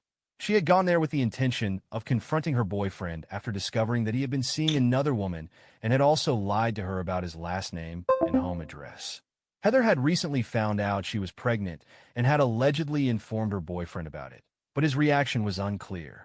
What is known is that on the day of Heather's disappearance, her boyfriend, who normally worked the 4 p.m. to 12 a.m. shift, called in sick. He later admitted that he had called Heather at least twice that day, something that raised suspicions. Heather had told Welcome, people that he Ginger. was begging to see her, and when she initially refused, saying she couldn't afford the gas, he offered to pay for it. Eventually, Heather agreed to meet him, and this would be the last time anyone saw her alive. Heather never returned home, and her white car, her most prized possession, was found abandoned in the parking lot of Red Carpet Lanes on April 27, 1988. Authorities searched the vehicle, but found no clues as to what may have happened to her inside. However, when police interviewed Heather's boyfriend, he denied seeing her that night and insisted he never gave her a false name. He also claimed he had no idea that she was pregnant, even though Heather had previously told friends that she had informed him of the pregnancy. Adding to the suspicion, the boyfriend refused to be interviewed a second time and completely stopped cooperating with the investigation. As authorities continued their search, they deployed scent-tracking dogs, which led them to Mount Olivet Cemetery in Milwaukee. Investigators soon discovered a shocking connection. The cemetery caretaker was none other than Heather's boyfriend's father. Furthermore, it was revealed that Heather's boyfriend had also previously worked at the cemetery. This disturbing revelation became even more chilling when police found a napkin in Heather's bedroom with the cemetery's address written on it. Authorities strongly suspected foul play, believing that Heather may have been murdered by her boyfriend, who has since moved on to a career as a firefighter. However, despite the mounting circumstantial evidence, no arrests were ever made. In 2002, prosecutors launched a 21-month John Doe probe into the case. More than 50 witnesses were subpoenaed and testified before a grand jury, but the probe ultimately concluded without any indictments being issued. Despite the extensive investigation, there was simply not enough physical evidence to bring formal charges against anyone. Heather was the youngest of 8 children and lived with her parents in Menomonee Falls, Wisconsin at the time of her disappearance. She was studying business and marketing at Waukesha County Technical College, and she also worked part-time as a beautician at a cost-cutter's hair salon. By all accounts, she was a responsible and determined young woman with a bright future ahead of her. Her disappearance devastated her family, and her father passed away in 2010, never knowing what happened to his daughter. However, the rest of her family continues to hold out hope that Heather's remains will be found someday. Over the years, Heather's loved ones have come to accept that she is likely deceased. They have even purchased a cemetery plot for her, next to her father's grave, in the hopes that one day she can be laid to rest with dignity. Although justice has never been served, Heather's case remains open, and authorities continue to urge anyone with information to come forward.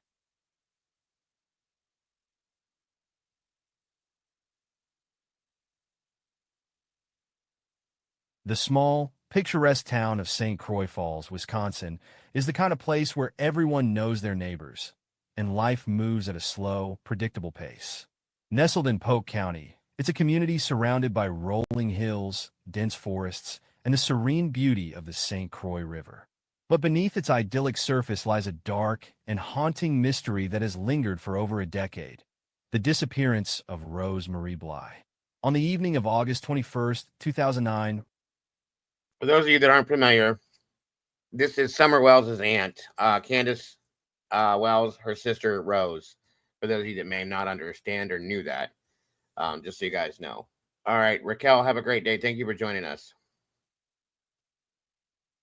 Rose, a 21-year-old mother of 2, left her home to meet a cousin in Cushing, Wisconsin, just a few miles away. She never arrived at her destination, and her disappearance has left her family, friends, and the community searching for answers ever since. Rose Marie Bly was a young woman with a vibrant spirit and a deep love for her family.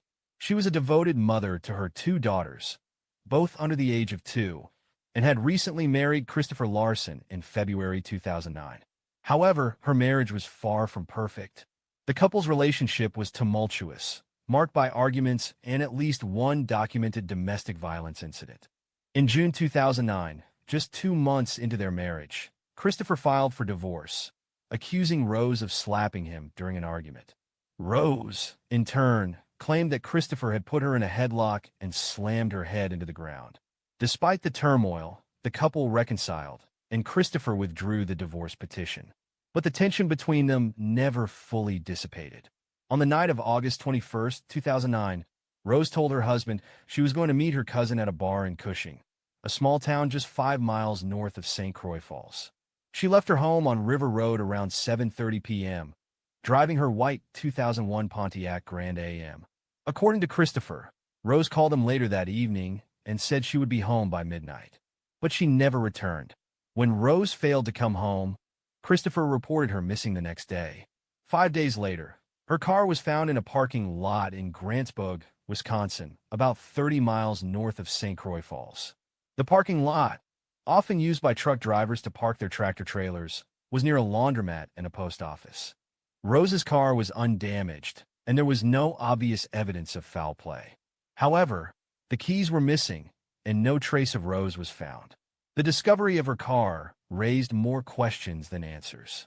Why was Rose's vehicle in Grantsburg, a town 15 miles from Cushing, where she had planned to meet her cousin? Her cousin later stated that she had no knowledge of any plans to meet Rose that night, casting further doubt on Christopher's account of Rose's whereabouts. Investigators collected DNA samples from the car, but the results were inconclusive, providing no leads or suspects. Rose's cell phone record showed no activity after the night of her disappearance, and she had no credit or debit cards, making it impossible to track her movements through financial transactions. In the weeks following her disappearance, Christopher filed for divorce again, this time seeking sole custody of their 2 daughters. His petition included a court order to prevent Rose from returning and gaining custody of the children. The timing of his actions raised eyebrows in the community, and many began to speculate about his involvement in Rose's disappearance. However, Christopher passed a polygraph test administered by authorities, and he has never been named a suspect. He continues to live in the area, raising their 2 daughters. Rose's family and friends have been left to grapple with the uncertainty of her fate. Her mother, Candace Hare, has spent over a decade searching for answers.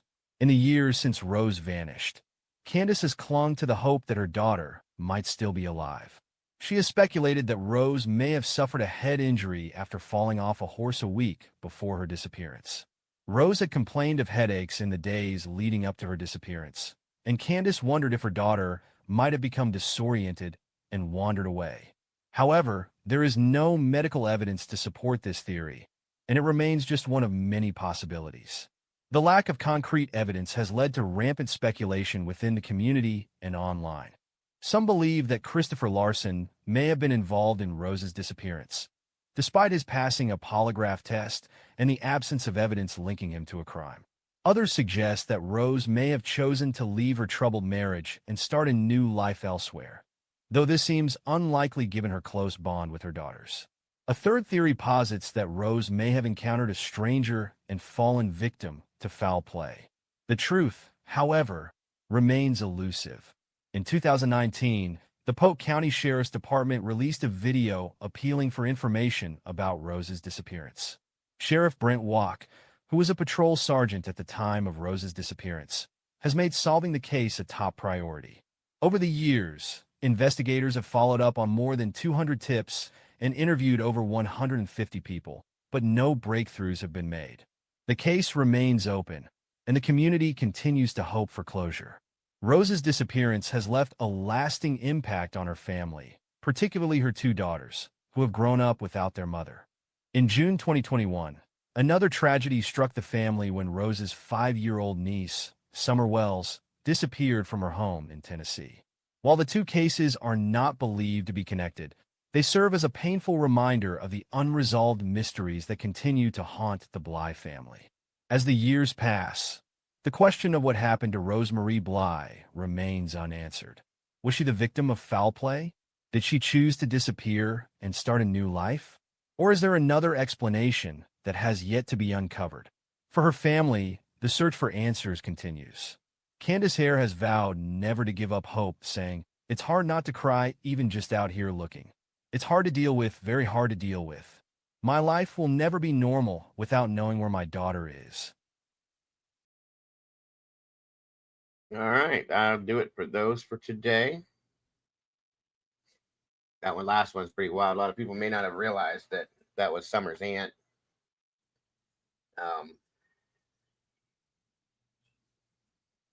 It's pretty wild, though. What are the chances that it happens to twice to the same family in such a short period of time? You know what I mean? I always thought that was pretty wild when we found that out in the back in the day. When Summer first went missing, it came out. It was definitely wild. Okay, let's see here, guys. One moment here. One moment.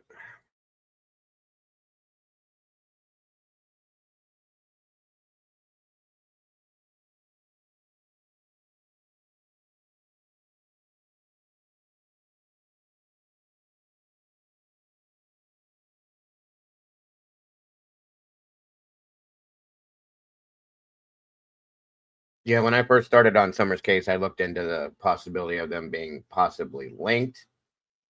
Never could really find anything.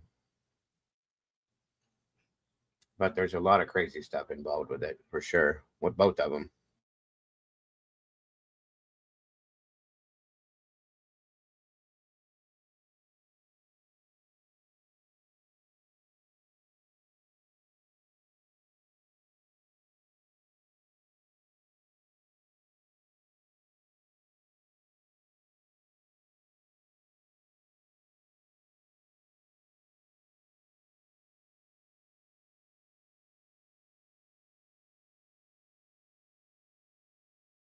All right, bear with me.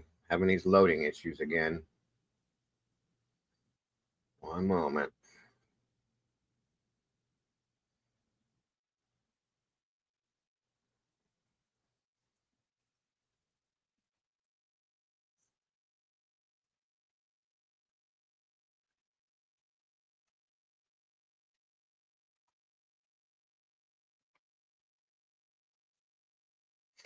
Welcome, Elizabeth Wagner. Good to see you.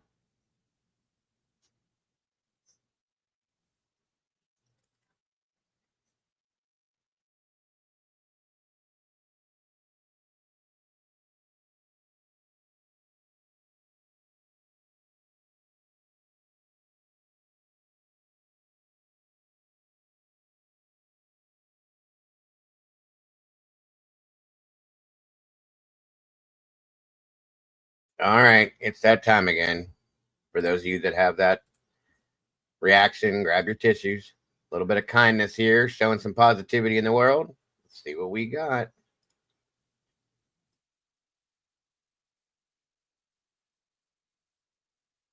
Might be. That's your baby, Riley. He wants to hold it.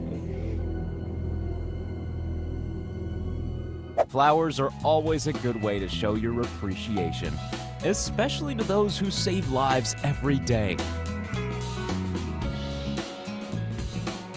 Paying it forward can sometimes mean so much to one person, especially if that person is struggling to pay rent. You're gonna seriously make me cry and I don't cry. I'm glad we could help you. It's $500 cash that we want That's to our tip rent. you. Is there anything I can do for you guys? No. God,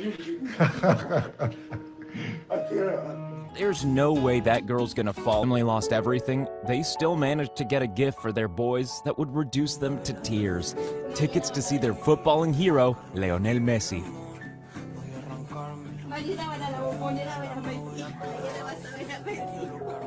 Willard.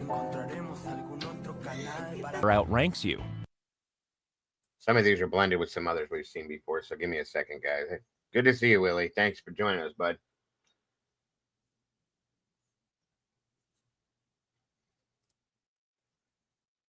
All right, let's see what we got here.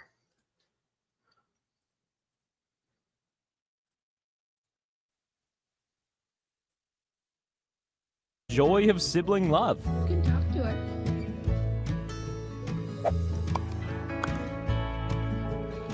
This man's wife is suffering from Alzheimer's disease and was upset because she couldn't do her own makeup anymore.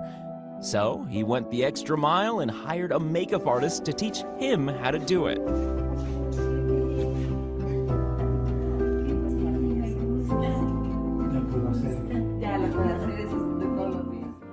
This cat and her kitten. Day of this girl's graduation, one thing was more important than anything else: thanking her dad for all the sacrifices he'd made.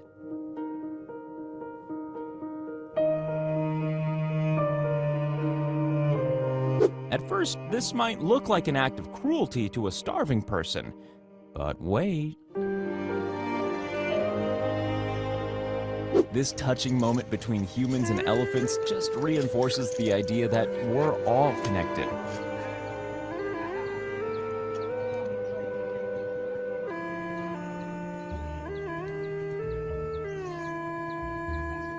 Thanks to this generous customer, this lady had a very good day at work.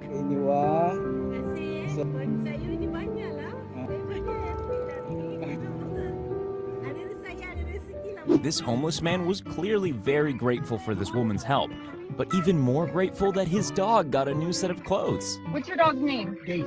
Daisy? She's super cute. 11 and a half. Aww. Bye, Daisy. He does remember anything from this age. This accident could have been much worse, especially if this woman wasn't there to help. Someone a drink. Slowly. Yeah, just one piece. Slowly. Oh my God. Mama, look in the mirror. This lady goes out of her way to make the residents at her care home feel good about themselves. I done curled their hair, put a little lipstick on. Period, Mama. You was giving. Stray dogs are packing food and preparing baskets for needy families. Don't let anyone tell you that teenagers are selfish.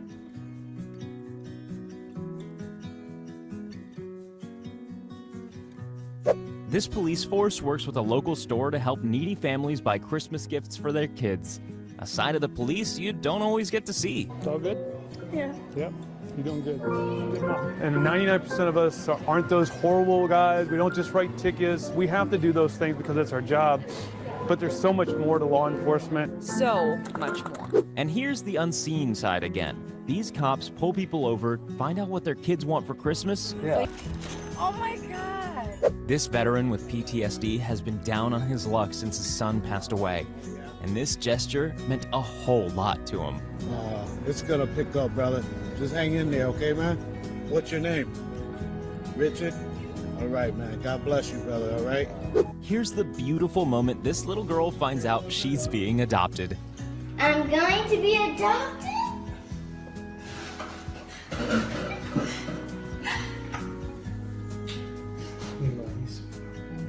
These few words say it all.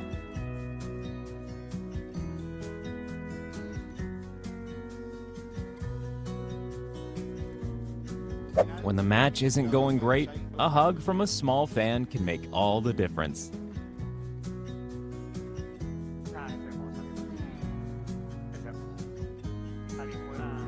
As we've already established, pizza can be the universal language of kindness. And if you can hand out groceries too, that's even better. Awesome, so much. You're welcome. I'm Billy Ray Bratcher. I'm Ryan. Where are you from? I'm Oklahoma. Oklahoma. I'm from Portland. This lady chose to hand out drinks to strangers during a very hot time in Sri Lanka. Bye. Okay, bye. Hello, uncle. Uncle அண்ணாவா உங்களோட பேர் என்ன நல்ல வெயில்ல cycle மேய்ச்சி போறீங்க தாத்துக்கு குடிங்க சரியா okay na bye. Another provider of very necessary hydration during an insanely hot day. When your siblings are just the very best people you know. How do you show your appreciation to a street performer without money? Like this.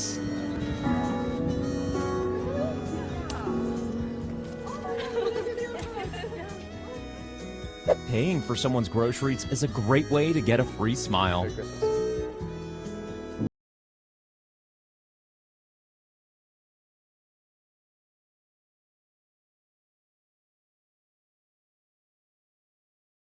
All right, wipe your eyes out, guys. Happy but sad stuff. Like I said, always. I'm not crying. Hey, Josie, good to see you, dear. Always good to see some positivity out there in the world when we have so much negative stuff we see. Just today, the negative stuff we saw today, that right there shows you that there's so much more positivity out there than what we really think there is. And I like to show it as often as I can, just because. We all have bad days. That kind of stuff always helps to make it better. But you know what that means, that we got some time to make a little laugh go on. So give me 1 minute and I'll get this set up.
Oh, Lord, why does this thing fight with me every single day? Beautiful day in the GTA. Hey, hey.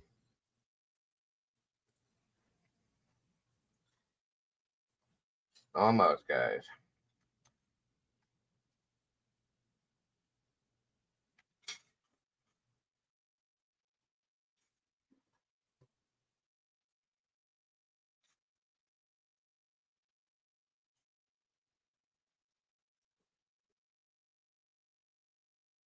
One minute.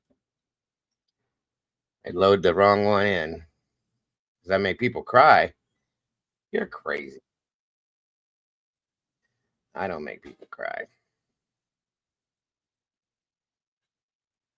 I don't do it. You can't prove it either.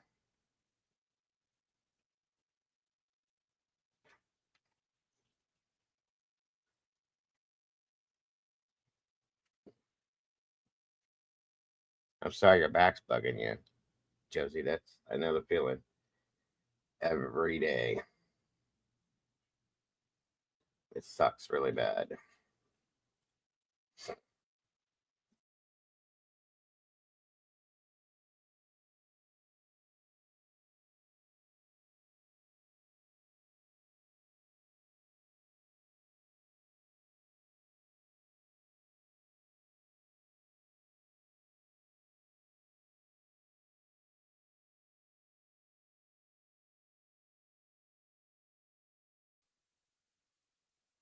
All right, let's see what we got out here. What did you guys find? A caterpillar? No, cafeteria. I found a rock. I'm gonna huff and I'm gonna puff. This is a brick house.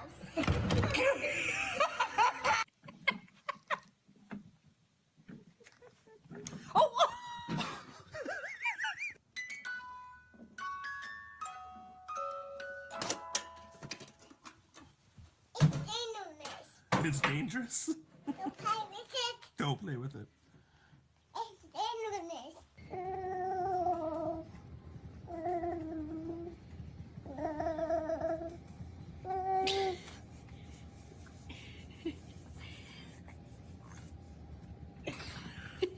Macy. What? She said what? And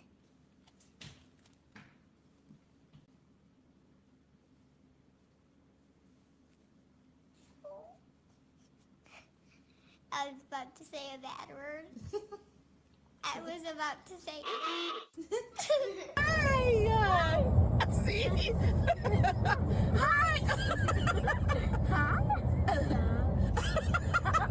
Show me your happy face. Oh, goodness. Is that your smiley face?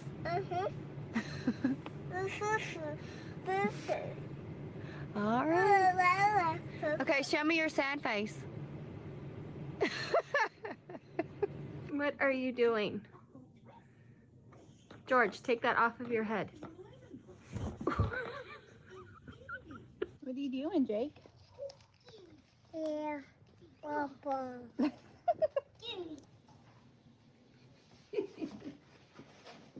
Robot. Rolling robot. Ah! Ah! Love you, Tag. Want me to stop? Stop or go? All right, I'm stopping.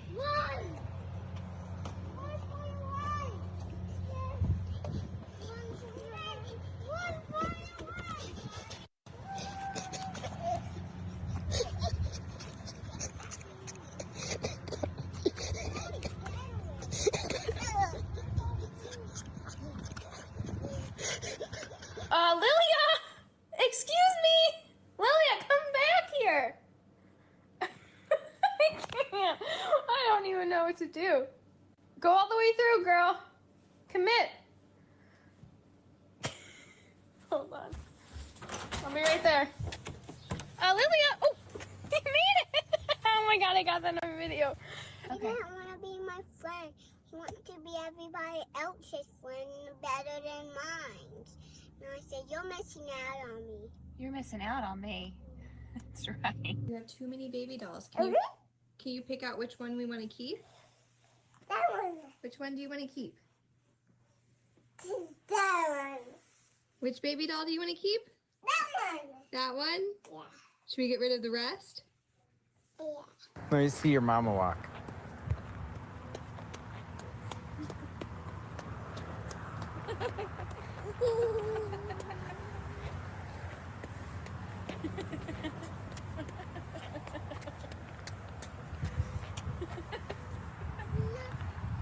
You drive like a maniac, and then stop driving like a maniac.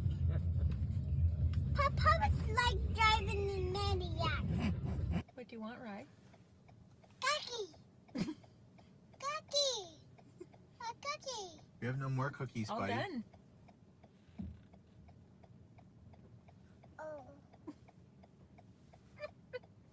Do you love your daddy? Not right now, but the other day I did. What does the book say? What does the book say? Let me see it. King Charles Spaniel Handbook. Okay, We're getting it. Is that the dog we're getting? that's your new puppy.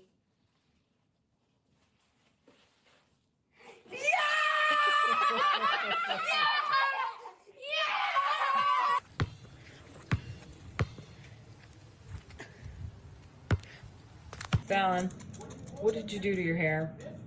So I put the slime in my hair. Why would you put slime in your hair? Because It's not gonna come out of there.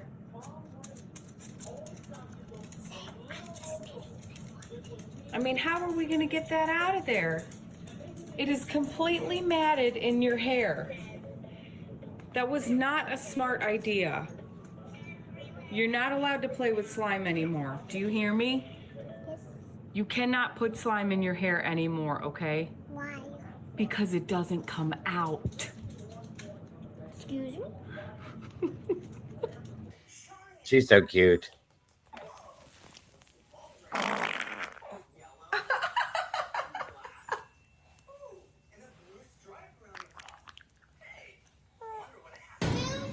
Oh boy.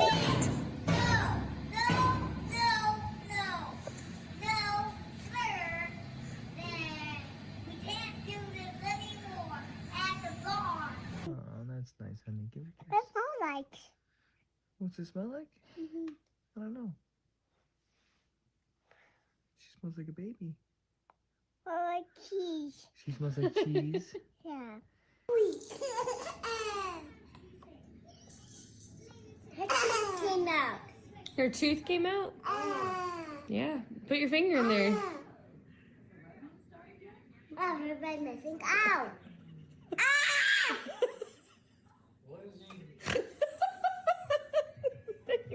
What are you doing? This is my snack. What? This is my snack. Your snack? Yes. What is it? It's salad. Yummy.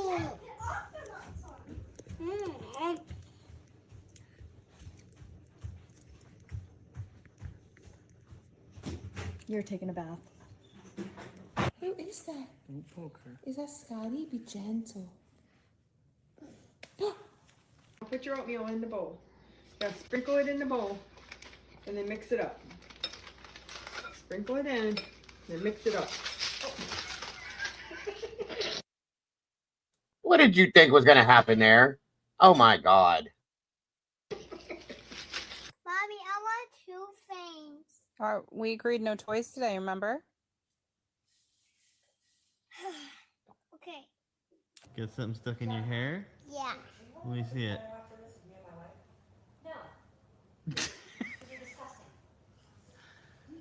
What are you gonna do? Get out the scissors.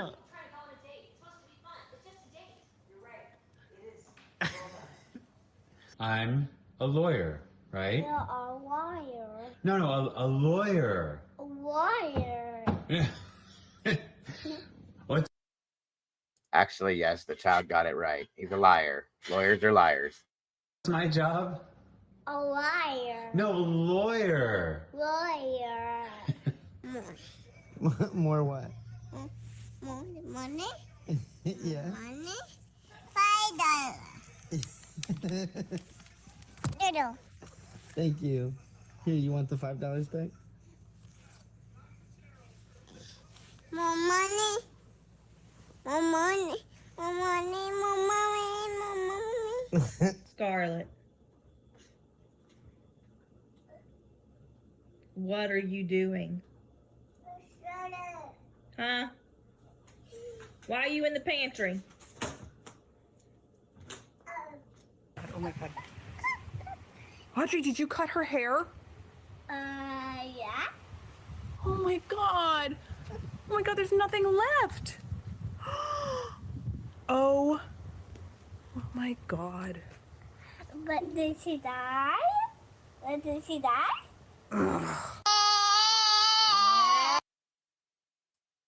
Did that child really just say that? That's the parents' fault there. That child heard that from the parents. Oh my God.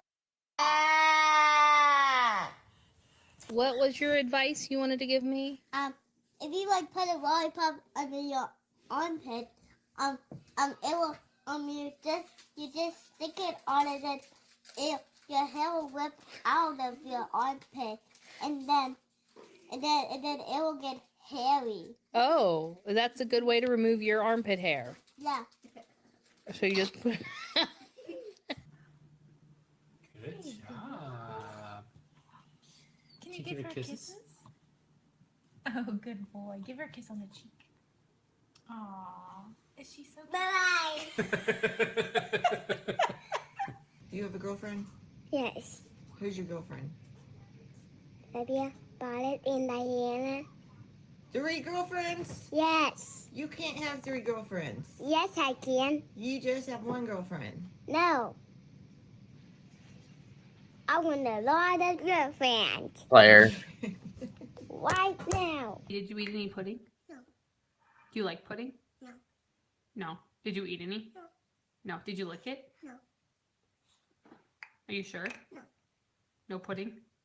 No. Do we have pudding now? Yes. Hey. Emmy, wait. Did you lick any? No, you haven't licked any pudding? No.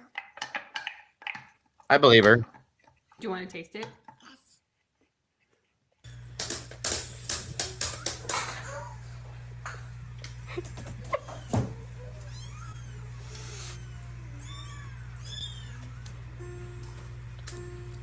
Babies everywhere.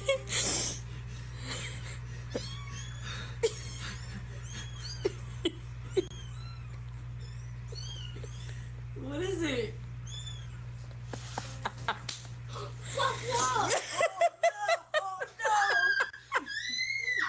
What do you want? You want $5? Starting early. He is a Lefevre. He wants that corn. Look at him. You're About a to eat our hand. girl. No, not the girl. Yes, you're a girl. No, not the girl. You're a little girl. No, not the little girl. What are you? Hungry. Can I have some space? No, come back. I was joking. Bro, I don't know what child women want from a man. Oh, you see that bug? Ooh, bug. Oh, bug. Oh, you gonna touch it? You going? Oh, no. Did you eat him? Oh, goodness. You don't want to get married? No. You don't want to have a wife? No. Are you sure? Yeah. What about Farah? What if she wants to get married? No, I'm not marrying a girl. What are you going to do? I just want to marry you. Oh, that's the sweetest thing I've ever heard. The Statue of Liberty has 360 feet tall, and she has 300 stairs. And first she had gold on her until a lot of rain came, and she turned green. And how many points does she have? She has 7 points, and the flower is kind of yellow and orange, and she's holding an iPad. You want to go to timeout? Yeah. Why? Cute. You want to sit in your timeout chair? Yeah! Why? I want to sit in the chair, please. You want to go sit in your chair, please? Yeah. Okay, go ahead. I'm literally the best with kids.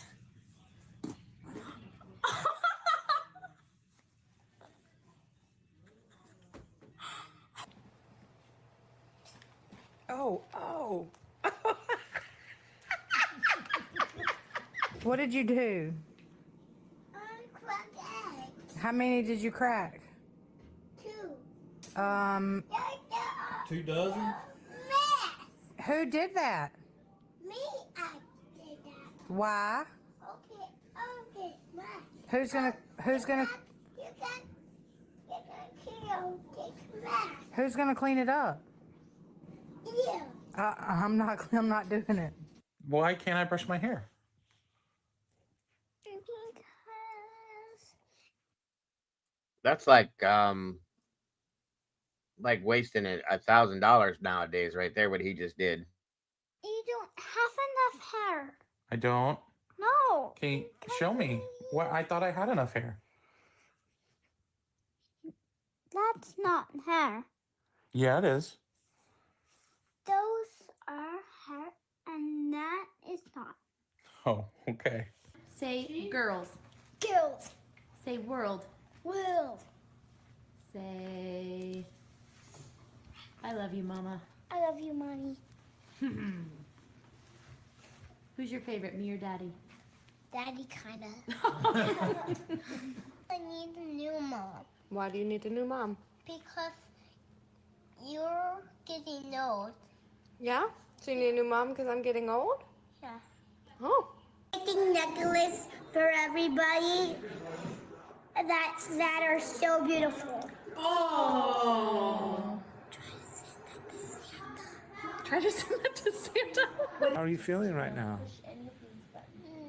Tell me how you're feeling. Yes. Why? I'm so happy I have a baby brother. What? Explain to me your feelings. You know how people Explain to me your feelings. I can't say. Just makes you happy.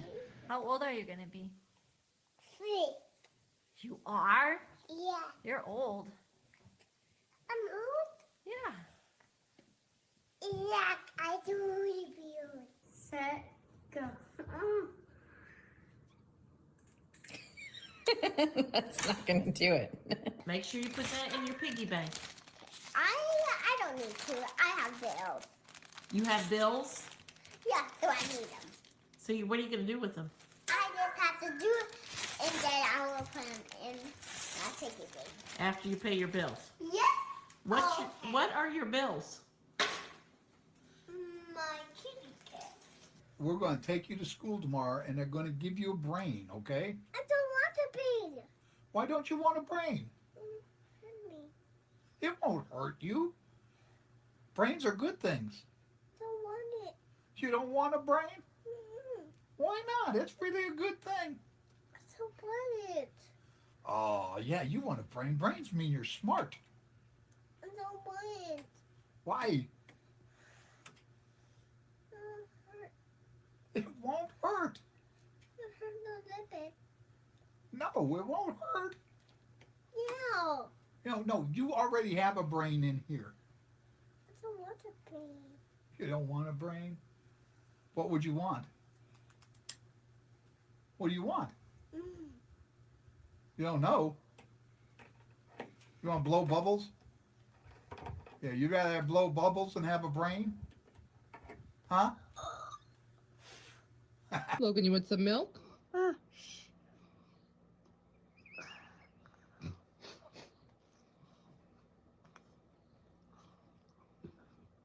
Logan, you want milk? Yes. Okay. You sleepy? How about some goldfish? Okay. Yes. Oh, I'm sorry. Duty, what's wrong? What's wrong, Duty?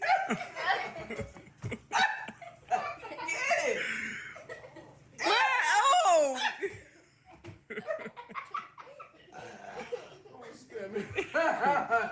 Oh!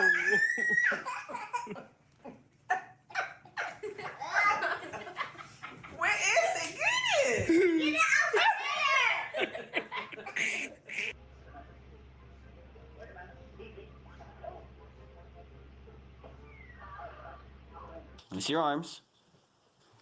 Okay, good. Okay. You love this? I love it. I was painting myself. And Say, I love you, Mommy. I love you, Mommy. Nash, what was the best part of your day? Eating lunch. What was the worst part of your day? Not eating lunch. Big lunch guy. His eyes are so gorgeous. Yeah. He can have this. Oh, he can't hold anything yet. He's kind of too little, okay? Not yet. Pretty soon, though. Pretty soon, though. But he doesn't have any arms.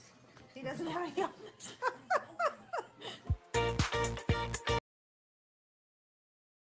All right, guys, that'll do it. I hope that made you smile a little bit. I hope you guys had a great day joining us today here. I appreciate you very much. Thank you to the moderators for being here. As always, Blue Crew, we appreciate you. Much love to you all. Everybody else in the house, thank you guys again for being here. Hope to see you soon. Don't forget to love yourselves and love each other. And don't change a thing. You guys are the beautiful people. Bye, y'all. See you again.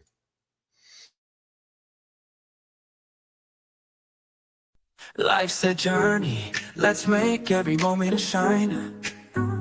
Together we share, our hearts so intertwined. Each time you tune in, we're dancing in sync. With every story told, just let your soul think. A little laughter, some love, we're flying high.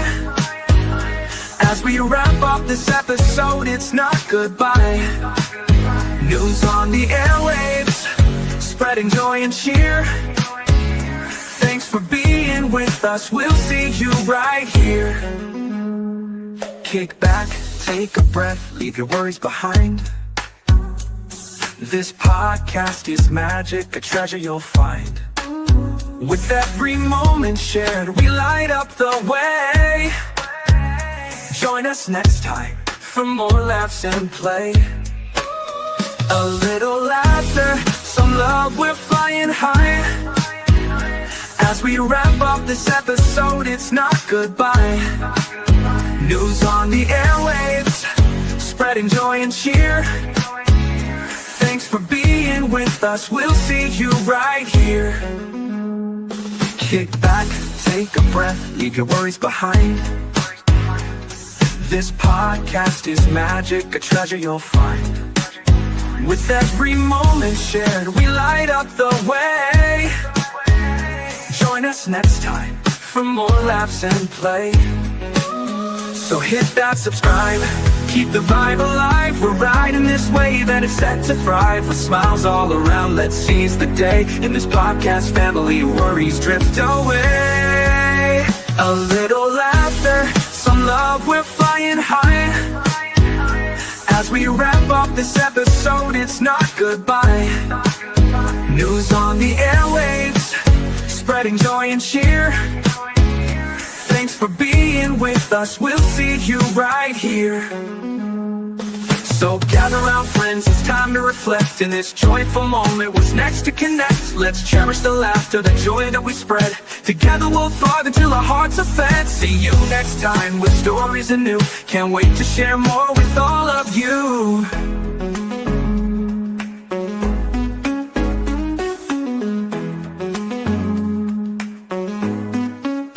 So hit that subscribe, keep the vibe alive. We're riding this wave and it's set to thrive. With smiles all around, let's seize the day. In this podcast family, worries drift away. So hit that subscribe, keep the vibe alive. We're riding this wave and it's set to thrive. With smiles all around, let's seize the day. In this podcast family, worries drift away. So gather round friends, it's time to reflect. In this joyful moment, what's next to connect? Let's cherish the laughter, the joy that we spread. Together we'll thrive until our hearts are fed. See you next time with stories anew. Can't wait to share more with all of you. See you next time with stories anew.